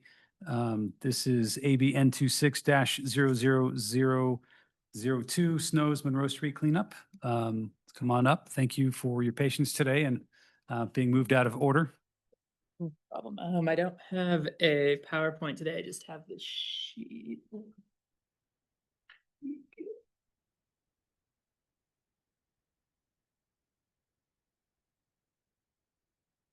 All right. My name is Justin Geslin. I'm a surveyor at Odyssey Engineering, and this is the proposed abandonment for Monroe Street. It's a 240 square foot abandonment that is going to act as a cleanup for Our Lady of Snows to help meet proper setbacks. What this is basically Old Wright Street. Old Wright Street here was abandoned all the way down to the right of way. And then after the southerly boundary of APN 014044405, it was moved from there down to here. And we're just trying to clean it up to basically facilitate for the setback requirements on the proposed plan for Our Lady of Snows. Right now, there's a return for a sidewalk on there that is to be maintained, and it'll be kept along with a pedestrian access easement will be put there. So no material harm to the public for any of the abandonment area will be had. Wasn't that? Let's see. This is just a small picture of the abandonment. A small picture of the abandonment area is in red right there. And so like I said, there's that return for the sidewalk. And there will be, upon recordation of the abandonment, a pedestrian use access easement for this area. That's.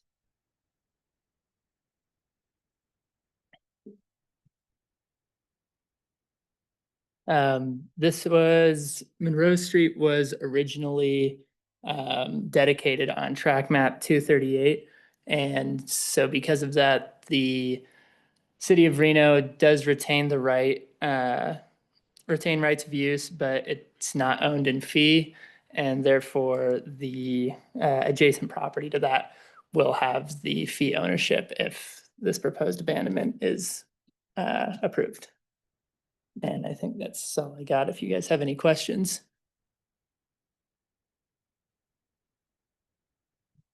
Any questions? Mr. Ginsburg? So Mike Ginsburg for the record. So way back in the olden times, I don't know, was this 8 years ago when Wright Street was abandoned? Yeah.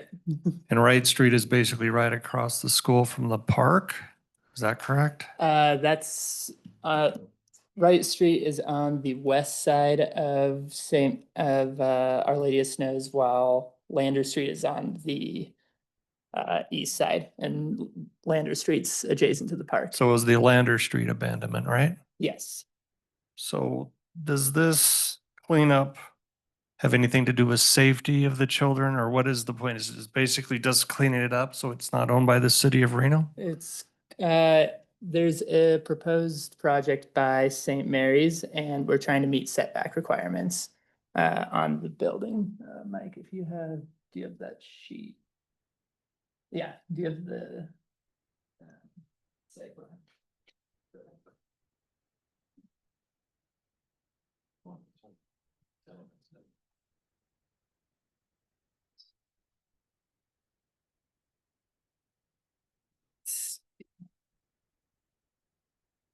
So this is currently what we have going on at the Our Lady of Snows. This is the area of abandonment. This is the current parking lot. And then this. Let's see. Yeah. And then right here. This is going to be the on the east side of this picture. This is going to be the proposed project for Our Lady of Snows. And all this abandonment does is help us meet the setback requirements right there while maintaining the sidewalk. That makes sense. Thank you. And just to clarify, you said St. Mary's. Did you mean to say? Our Lady of Snows, Okay, sorry. all right. No, Yep, very sorry. good. Thank you. Donna Keats, question. Okay, Donna Keats for the record. I'm finding your map a little confusing in that it's so tight. Could you point out to me where are these streets? Which direction is north? And what are you actually talking about where there's the street versus the parking lot? You know, just Yes. So currently, so this is north. yeah, okay. I see the north arrow. Yep. Where is this in space? I can't actually read the map. Yeah. This one, I think it's a different perspective that'll help. So right here, if we look, this is the parking lot that we see right here. Can't What's even that? tell what's- Okay, all right. And And so what street is that?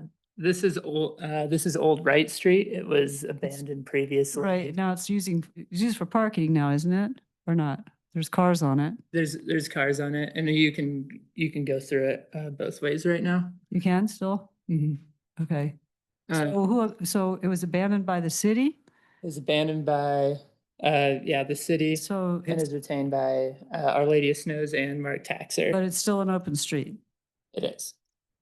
Okay.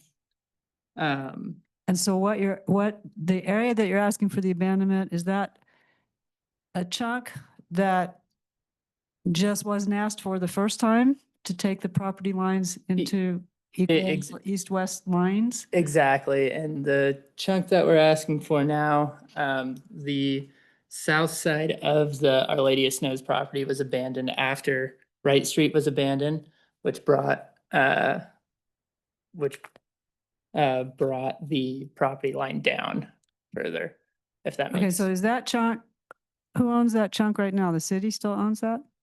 of the shaded chunk. Yes, the part, Yes. the part you want. So the city owns it. The city still owns Monroe Street, right? The city retains right to it, but yes, yeah. So the Lady of the Snows property boundary on the south end, in order to make it be an east-west, Yes, you want that other chunk? yes. Because nobody thought about that the first time around or something? Exactly. The property boundary on the south side had changed because there was another abandonment of Monroe Street that gave them the that south 10 feet that goes east-west right here. Okay. Oh, I see. Okay. Oh, I see. So it was, okay. Yep. Okay. A little hard to understand. But Sorry about that. thank you.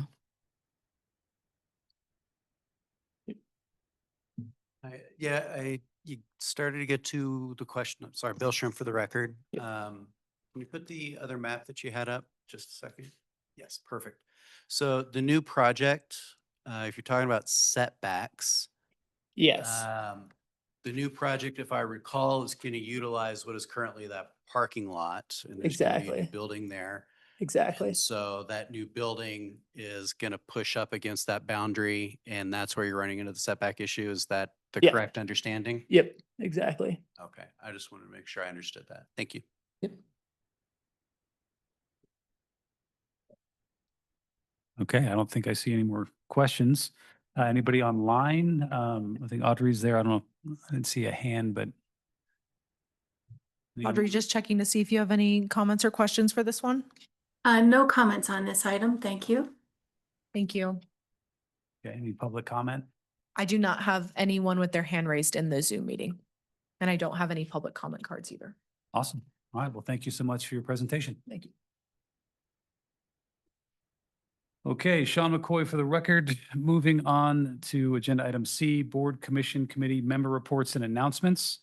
Just as a reminder, these are items that don't appear anywhere else.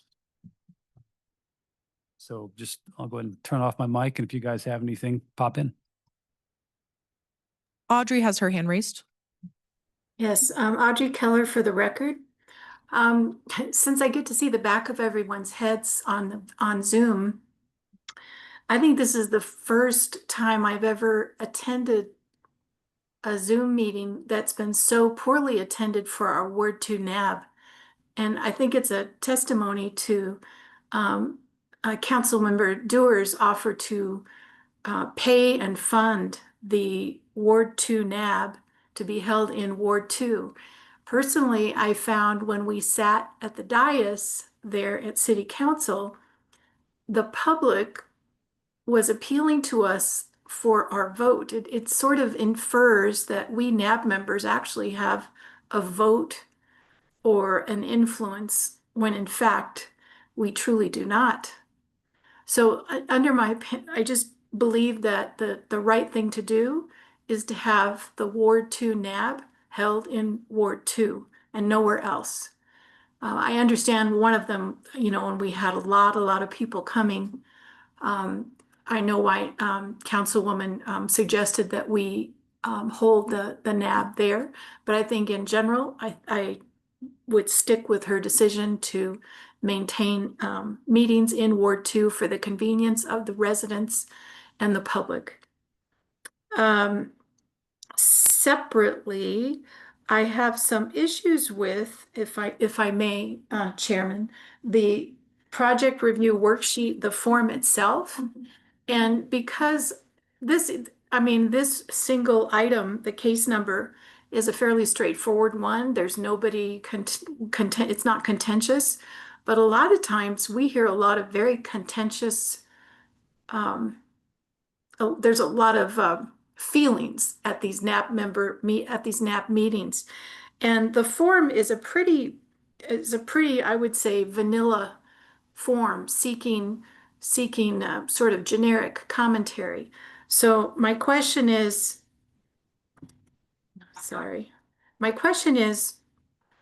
is this worksheet for us to fill out as a NAB member? And our opinions should be as neutral as this form is?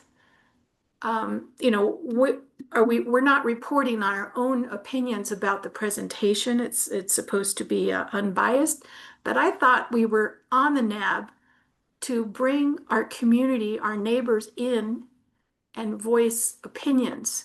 So I'm a little conflicted about this form.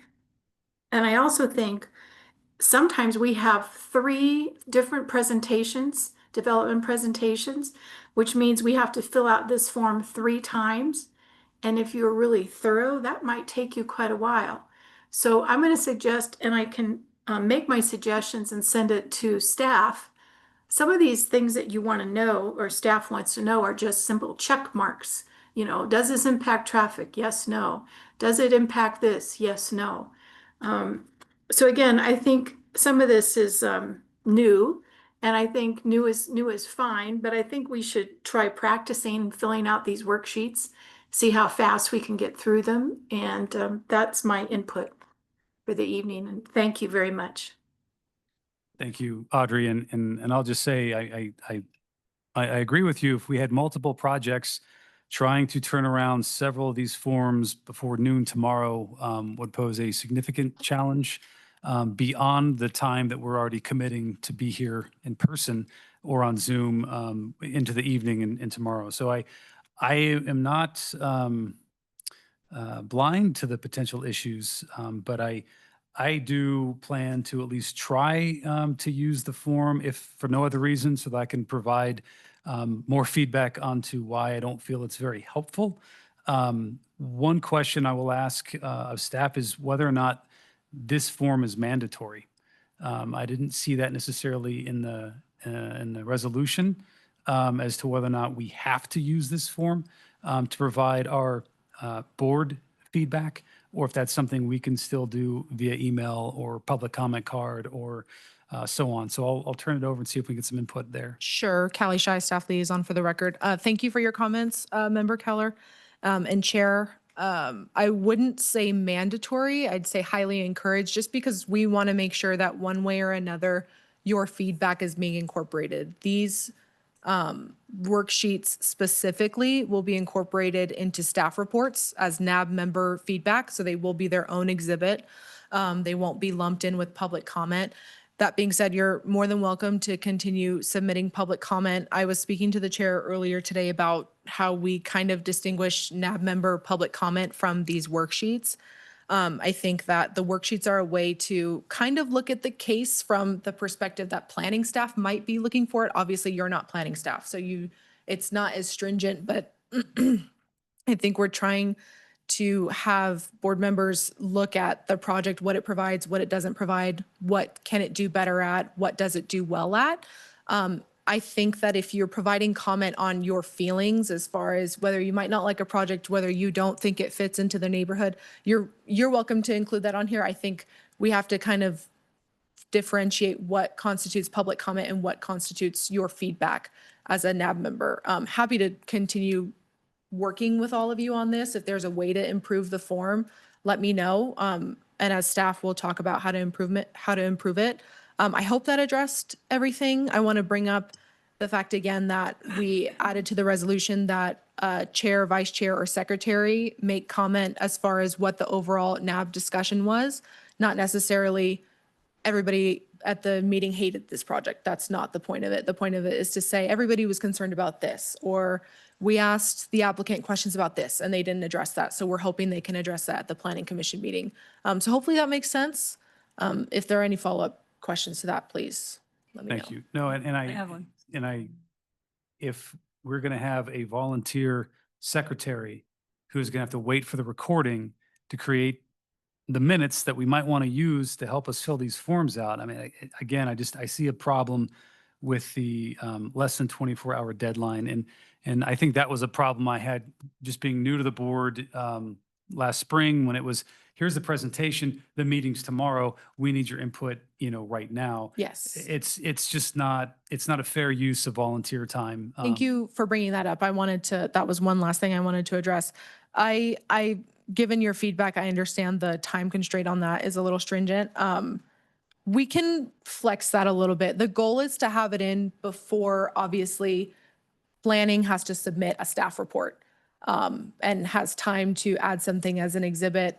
We can flex on that a little bit. I think I just want to make sure we have a time frame established so that it's not, 2 weeks later and you're submitting your project review worksheet. So I think I will talk to staff and we'll get a better idea of what that should look like.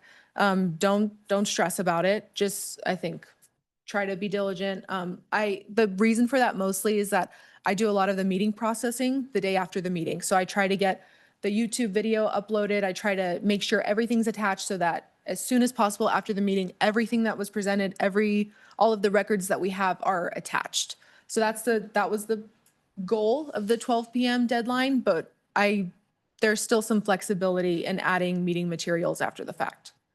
Okay, Sean McCoy for the record. I appreciate the flexibility there. And one of the things I noticed and why I submitted materials to the city council for tomorrow is that they didn't have any feedback or the minutes weren't available or presented to the city council from our meeting in August. And so, yes, to your point, if we want them to have that information, we have to give it to them. But maybe there's somewhere between 12 tomorrow and a month later when the city meets. So I appreciate that. We'll continue those discussions.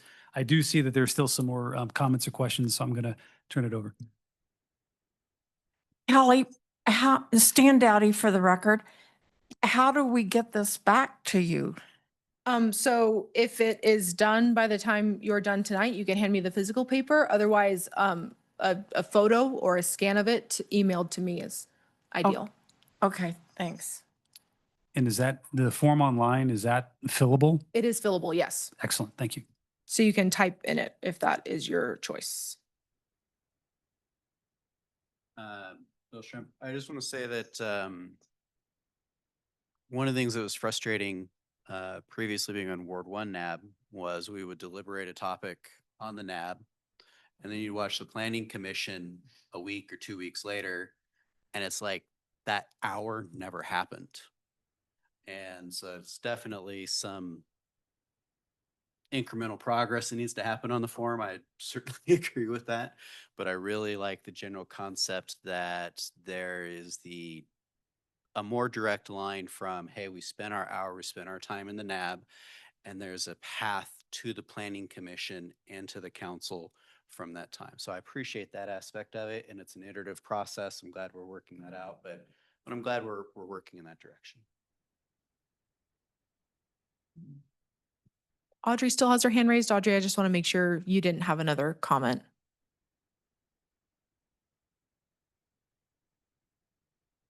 Okay, she lowered her hand. Okay, and I see Donna's mic's on. Yeah, so- Donna Keats. Okay, I am all in on this. Let's get it together and get it moving forward as a separate. NAB has an opinion, stuff happened at the NAB. Let's make that be a thing instead of the pile along with the public compact. I'm all over that. But we don't know each other that well yet, but you might have figured I do a lot of work on looking into the background of this stuff. And to Sean's point, I often have to go to the Excel site, download the project, and actually see what it is. Because a lot of times people come here, they tell us what they want us to know. It's not what we need to know, right? They tell us, even Naomi has asked people for, let me see the slope map. They're like, oh, sorry, we didn't bring that because, well, we knew it was going to be of concern. So we don't have it. And so I can't turn this around in 24 hours. This I can hand you when I leave. But I mean, on the bigger things that Ward 2 has seen, I actually put in too much time. And when I'm running a business at the same time, it is a huge ask for the amount of time I spend on it. So I want this to go, and I have had to follow up to make sure my comments go forward to Planning Commission. And it would help me, I don't know about the rest of the board, but if you told us what the window is, because we didn't understand for a long time, at least I didn't, about how far in advance staff reports actually were put together before it showed up. I mean, way before we had any idea that it was even headed there. So I understand the thing about, can you do it tomorrow because it's at PC in 2 days? Okay, I understand that's a scheduling thing, things back up. But, you know, if we had an idea, because that will affect the quality of our work and how much we're willing to put into this, you know, because if you want it by noon tomorrow, there's no chance I'm going to do the kind of work on projects that I used to do. I'm just not going to stay up tonight and do that to get it to you. So, and then on the issue that, oh, and Audrey, thank you for your comments and opening the door on this one. I really appreciate that. I don't want to come to City Council Hall to do these meetings. Audrey made some great comments about you were keeping it at Moana. And she talked a lot about that. So I'm in full agreement of that. And I think we get a lot more turnout when it's at Moana. But on this issue that Sean brought up about the personal versus the whatever, we're not planners. I know you had a little development review training for us about how to do this. You have to listen now because this goes to you. And you had the training about what you're supposed to do, but we're not planners. So this stuff, there are a lot of things on each of these line items on this form. And what used to happen when planning and council used to listen to the NABs was that they would say, what did the NAB think? They actually wanted to know what the NAB thought, not like, does it do this? Does it do that? It wasn't a check the boxes of, does it meet this? What could they do better? It was like, what did the NAB think? They actually wanted to know what the NAB, because we're like, one step above your average bear, but not very far above, but we're at least a place that people talk to us. So it was like, what do they think, you know? And I have written my comments about, I think this about the project, you know, and I try to be as objective as I can. And then I'll submit a separate public comment because I hate the thing, you know, but, or I like the thing or whatever it is. But I'm not going to separate myself out into, it's what does the NAB think? We have a neighborhood board here. We've got, you know, well, 6 of them loved it, 6 of them hated it, 5 people were ambivalent. That's what we want them to know. I'm going to jump in here because I think Donna's right. I think the NAB is supposed to be more reflective of community feeling, input, perception than serving as a planning commissioner. They're not the planning commission. They're more representative of more of an average citizen. And in case average citizens don't show up, we have, 10 NAB members that are going to reflect from an average citizen perspective. So I haven't seen the form, but it sounds like it got a little bit maybe too technical.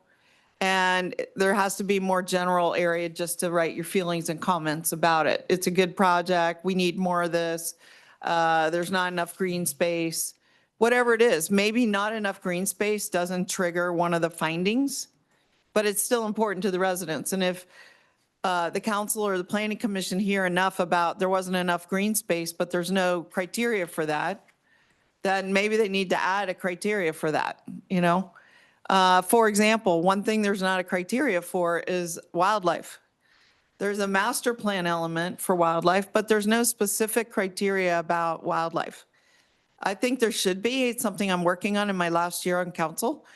But if the NAB kept going, I don't understand, like the mule deer are going to be impacted by this project, or the coyotes or the horses or whatever. It's not really a finding right now, but it matters to them, maybe. And so if that's what you're getting at, Donna, am I understanding? I mean, it's a little bit, no, it was actually something that Sean had said about, these are supposed to be the neutral agency reporting on, does it meet walkability, does it meet, versus like how we feel about it. But the things that are on this list meet housing and service needs. Do we know that? I don't know. Supports infill development. Well, what does that mean? Is it in an infill area? Most of these infill projects aren't in the master plan designated infill zone anyway. So, it's like the form that you had that we were filling out, and I guess Tyler's listening to this, but that we were filling out online that says, there were questions that did relate to the project, so you could answer the specific questions. To me, that was easier to function with. Like, I forgot, and I haven't filled one of those out for a while. Was that, do you know if that's the public comment form or was that a No, it separate? was a form? NAB form. Okay, gotcha. You know, you click to the site to do your NAB comments online. Well, I am going to modify my comments here a little bit. I mean, I like the big picture. What does the project do well? Where could it be improved? I mean, these are, what specific recommendations do you have? What are your additional comments? I mean, I think that's actually maybe where we lost our way is the detail that's underneath. Maybe, is that what any of you are getting at, that, I think they're just ideas to consider. I don't think it's an exhaustive list. No, these are all really great sound bites. I mean, but a lot of us don't know what that means necessarily. So on the project or the review forums for the other ones, that was just, is this compatible with the neighborhood, If not, why? If yes, why? Or something, it was just like that. We got the compatibility simple. issues. It was that simple. Okay. And you didn't have to make a judgment call about you have to make a judgment call. Does it or doesn't it? That's kind of a judgment call. I don't know. Anyway, I'd be happy to, give you other input. I'm just saying, I think this would be very hard for me to work with this one, and I'm willing to give it time and more feedback and see how this works. Okay, but I think this is pretty well done. I really do. Yeah. And I think one of the other concerns was brought up had to do with the deadline. Yeah, it was yeah, better so let's deadline. talk, I wanted to thank, Who is speaking? I'm sorry. right now, Naomi. What I wanted to talk about is the deadline. So I brought this up when we were reviewing the boards. And I said, Jackie, a lot of times my NAB meeting is the day before the planning commission. And then these comments get sent, and so many times Donna would go looking, her comments weren't anywhere. She'd submitted them, put a lot of time in them. They weren't showing up in the packet. And she said, we need to work on that. And I think what that means is bring things to the NAB earlier. So it isn't the day before, maybe it's the month before. But that said, these things are on a fairly tight schedule as it is, like a 45-day, I think, or 60-day. To be honest with you, I'm not entirely sure. There's the different permits. For example, a road abandonment alley abandonment has a different amount of days than other ones, et cetera.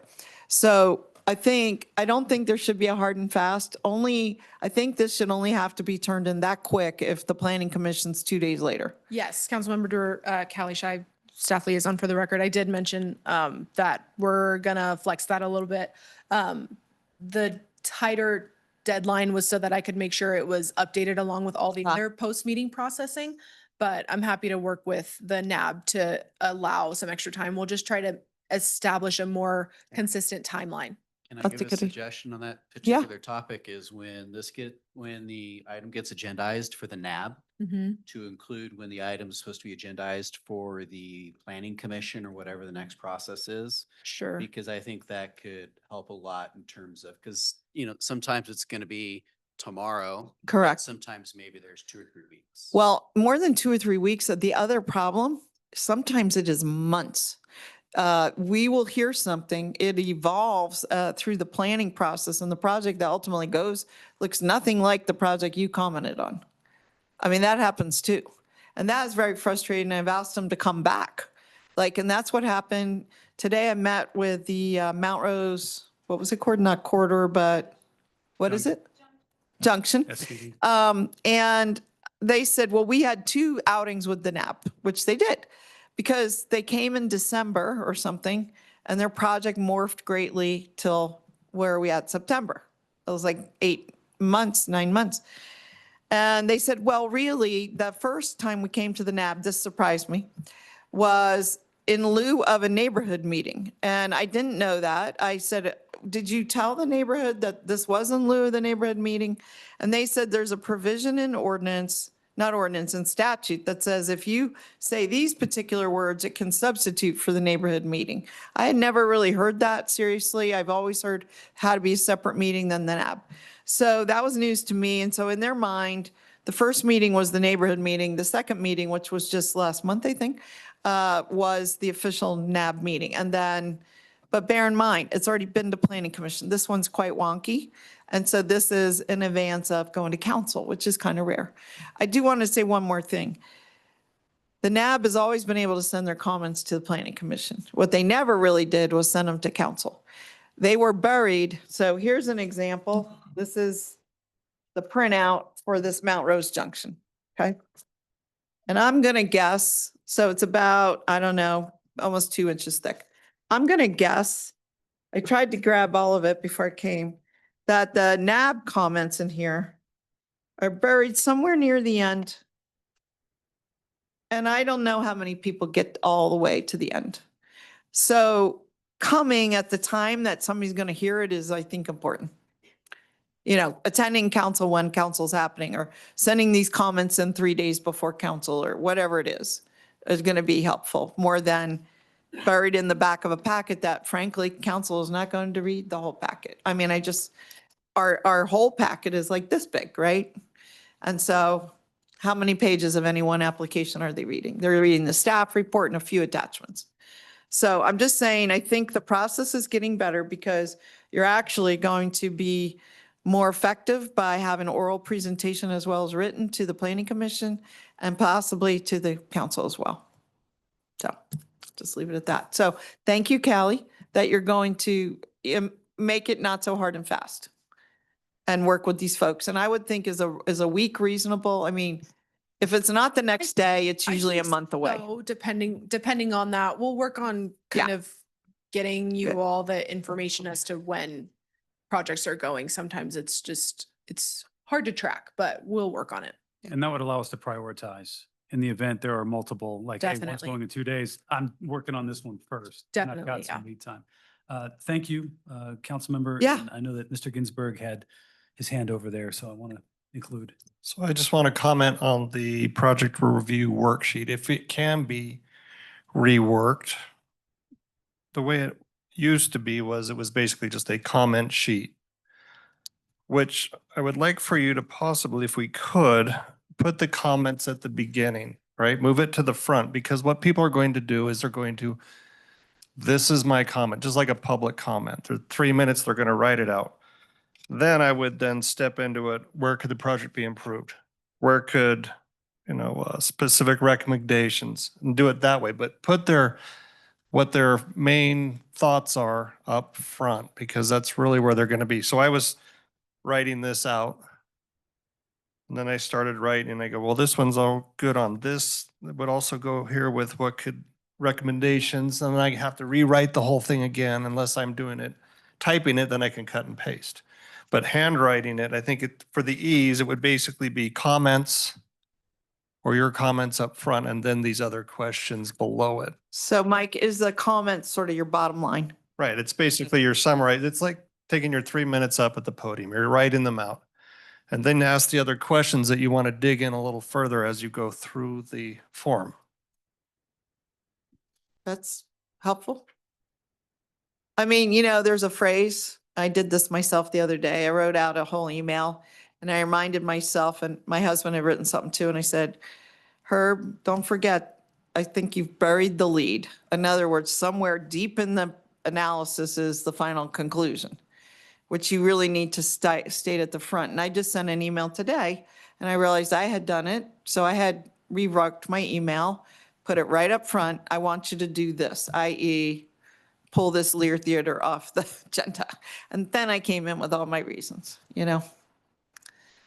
And lead in that case, just for fun, is spelled L-E-D-E.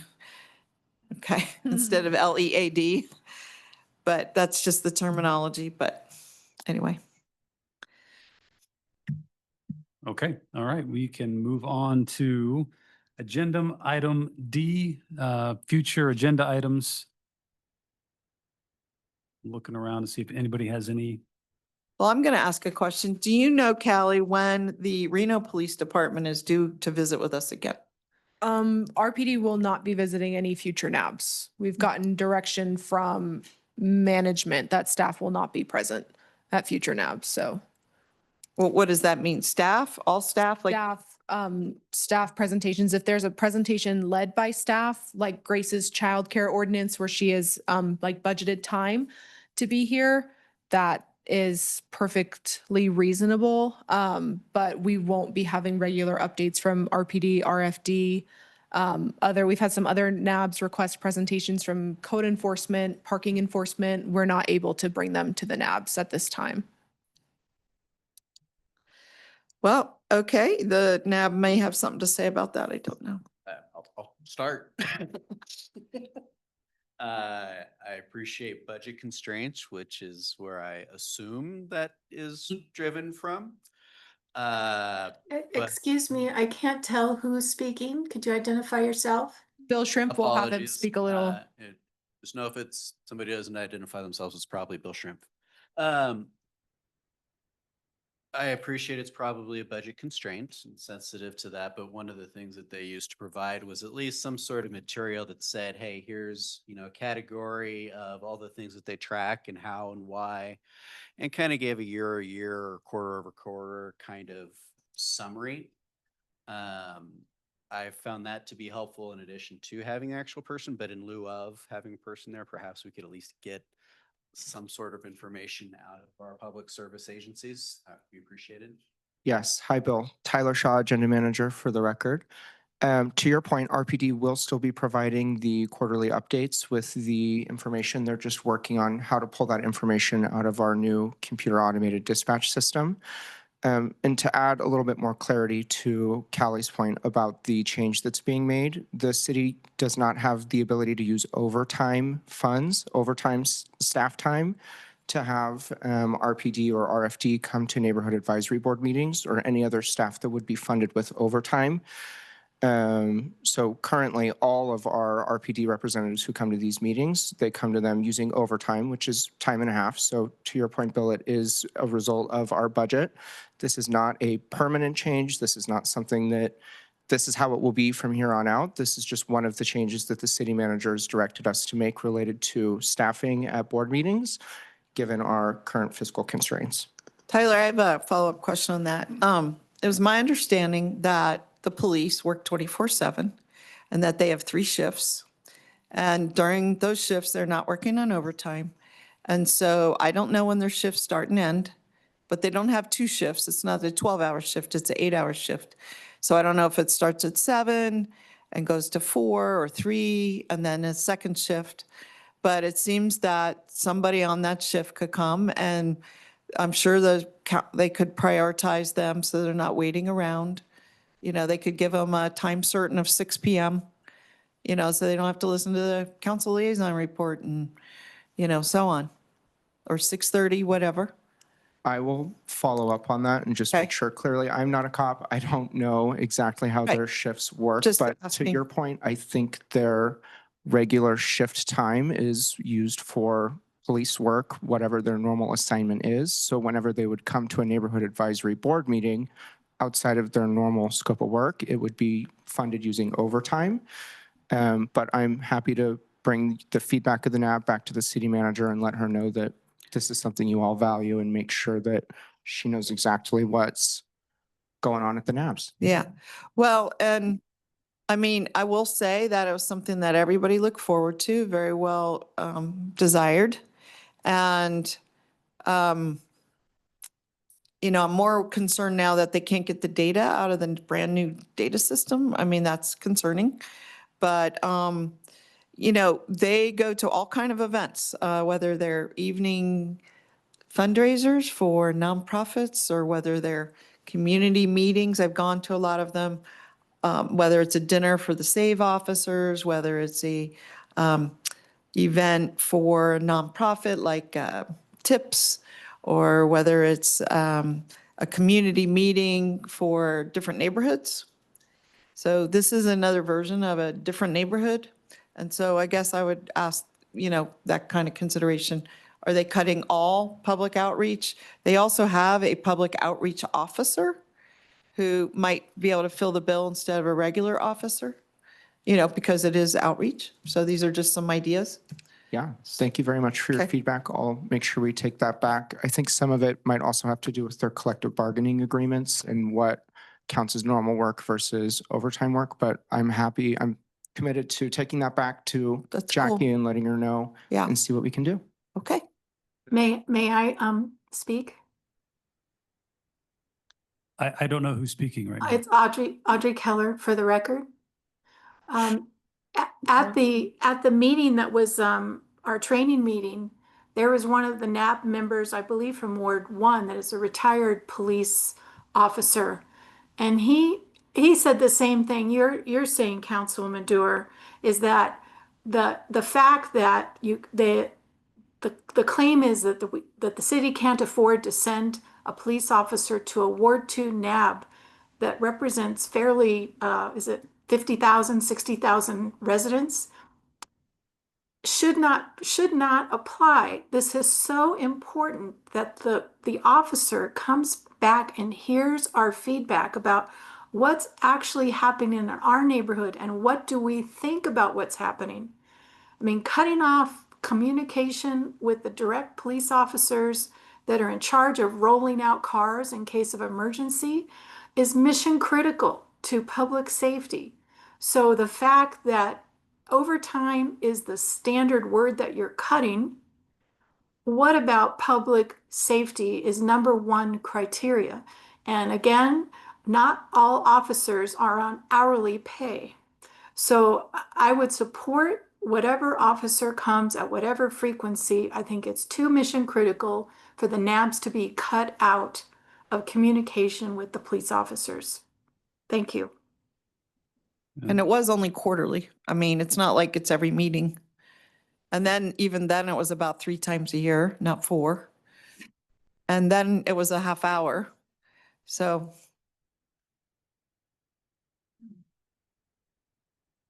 Okay, yeah, I think I hear that staff will take the issue back. I appreciate the willingness to look into that.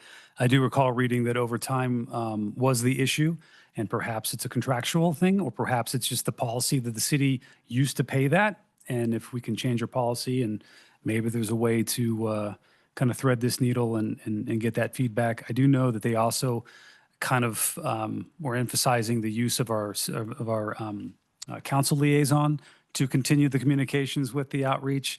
And obviously, nothing is going to stop us from individually reaching out and having that. But if we're not getting data, we don't even know what to be asking about. And so we want that information. If it can't be in person, I would like to just see some kind of update on a quarterly basis that we can kind of chew on and present with our residents. So thank you, staff, for that. I don't see any other. Oh, go ahead. Donna Keats. It's interesting because I heard the resolution at council, heard you present it, or whoever presented it, heard council's input on it, heard the things that came and went out of it. Heard the city manager say, I'm not wedded to any of this stuff. We just have to have something to go forward with. So give it some time and we can negotiate out whatever we don't like or make changes in the resolution. That's what I remember hearing. When I think I heard correctly, I haven't reread the resolution, but I didn't hear basically about emasculation. Like, we're not going to give you any data, staff's not going to show up.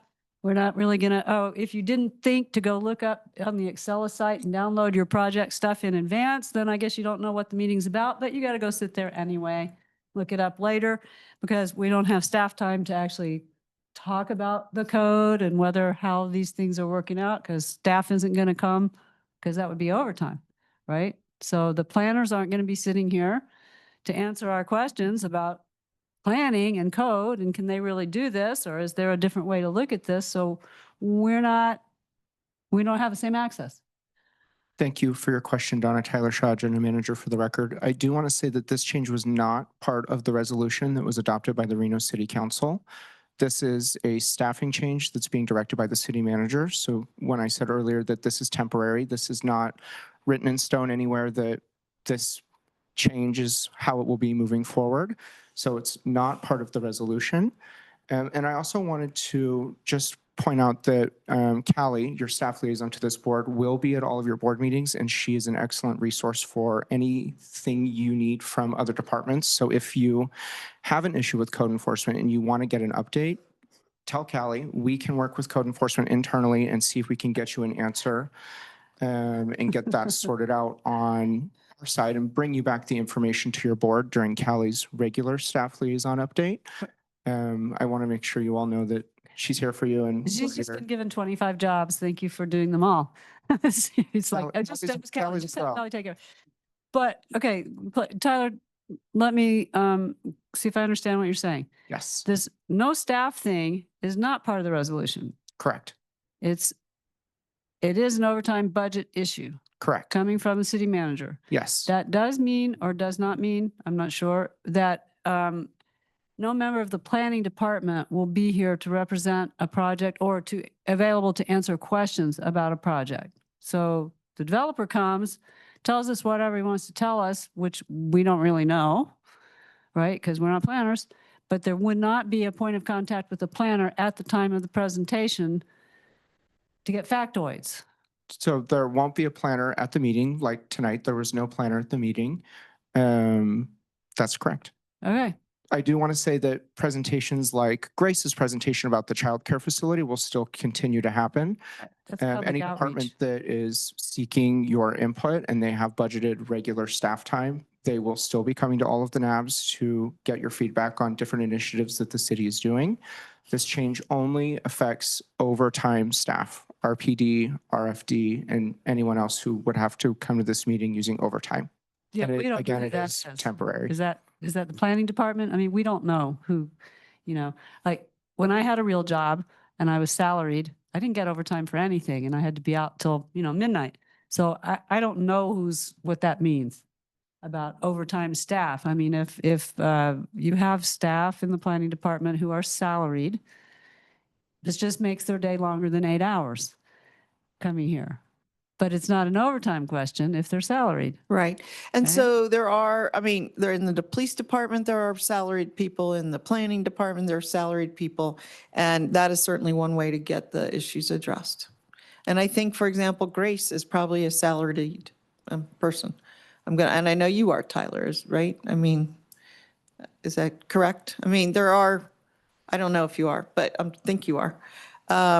There are people like that in every department, so you're Well, right. I realize, Donna Keats again, I realized when I worked for the state and I was giving meetings in other jurisdictions and I was flying home at 10 o'clock at night, yes, I was salaried, but I was compensated with extra overtime or with extra days off. So there's a way that the accounting all has to be done, even if it's not overtime money. But still, Thank you all for your feedback. I'll make sure this is communicated back to the city's leadership team. I really appreciate it. Thank you, Tyler. I appreciate you and all the work that staff has done. Sean McCoy, for the record, and you have been very responsive all day to my questions, like on the spot responsive. So I really appreciate that. And I certainly wouldn't expect you to have to work 12-hour days, whether you're salary or not. I work for the county, I work for the state. There was flex times. If you had to work late, then you'd come in late. There are ways to kind of skin this. And I'm looking forward to seeing what maybe the city can do, because I do believe that this outreach, this connectivity to the neighborhood is crucial to kind of what the NABs do beyond just the property department. So thank you for that.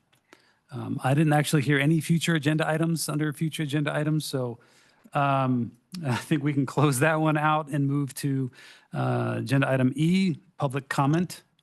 Anything that was not on the agenda today or anything, I guess, you want to talk about. We have public comment. I don't see Audrey's hand up. No hands raised, no public. Oh, Nona, I'm going to allow you to speak. If you'd like to give public comment, please unmute your mic, state your name for the record. You'll have 3 minutes. Okay, my name is Nona Perry. I live in Reno, and I really appreciate these meetings. I know we're all appreciating each other a lot, but I do. I just think it's a great way for us to be involved in what's going on in the city in an informal kind of way. I live at the end of Dickerson Road, and something that came up tonight, I think Councilman Dewar mentioned, is wildlife. And I live right next to a park called Oxbow Park. Years and years ago, the city of Reno approached my father to buy part of his property to have an entrance to go into the park. And it's a long, skinny 14 acres, I think it is, and it's a wildlife park. But since the pandemic, it's not a wildlife park anymore. And once in a while, I see a ranger in there, but there's no, it used to be when it first opened, it had a full-time wildlife person that was there from opening to closing, met the school buses, told them about all the animals and things. I haven't seen one deer. I haven't seen one coyote. I haven't heard any wildlife in any way, shape, or form. One of the city guys that works in there that's been around for years told me he hasn't even seen a beaver. And it's like, why bother having a nature preserve park when there's no animals left in there? And we have now 54 more condominiums that just went in on Dickerson. Before that, it was 92. Across Highway 40 is 240 homes. That used to be where the coyotes could hunt and the hawks. So I'm beginning to wonder, will they just let it die, and then finally decide to put it on the chopping block, sell it, and there'll just be more condominiums there and say this used to be a wildlife park? I'm heartbroken over it. So that's just my 2 bits, and thank you for being there. Thank you, Nona. I'm going to get your concerns forwarded to our council liaison for her to follow up with you. Thank you. See, that is all I have in terms of public comment online. I don't have any public comment cards in person.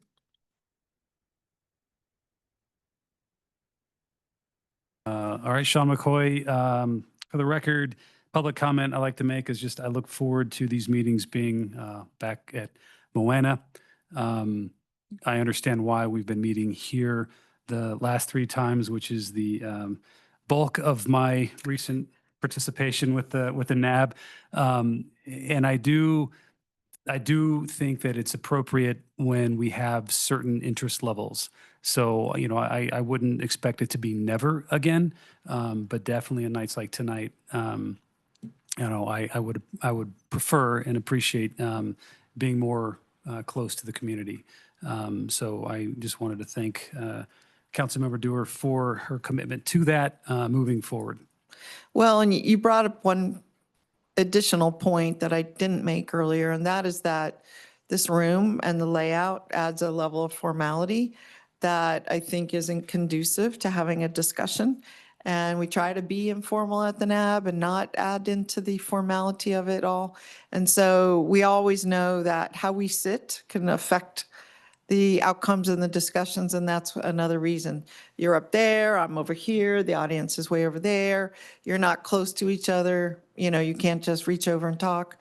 We have to have these microphones because it's such a big room. There's lots of reasons to do it in a less formal, more intimate setting, and that is probably the biggest #1 reason that I'm pushing for it. So, thank you. Okay, yeah, no more public comment. Then I think we can go to agenda item F, adjournment. Looking for a motion to adjourn. Stacy Shin, I'll make the motion to adjourn. Kristen Montan, I second that. We have a first and a second. All those in favor? Aye. Any opposed? Motion carries. The meeting is adjourned.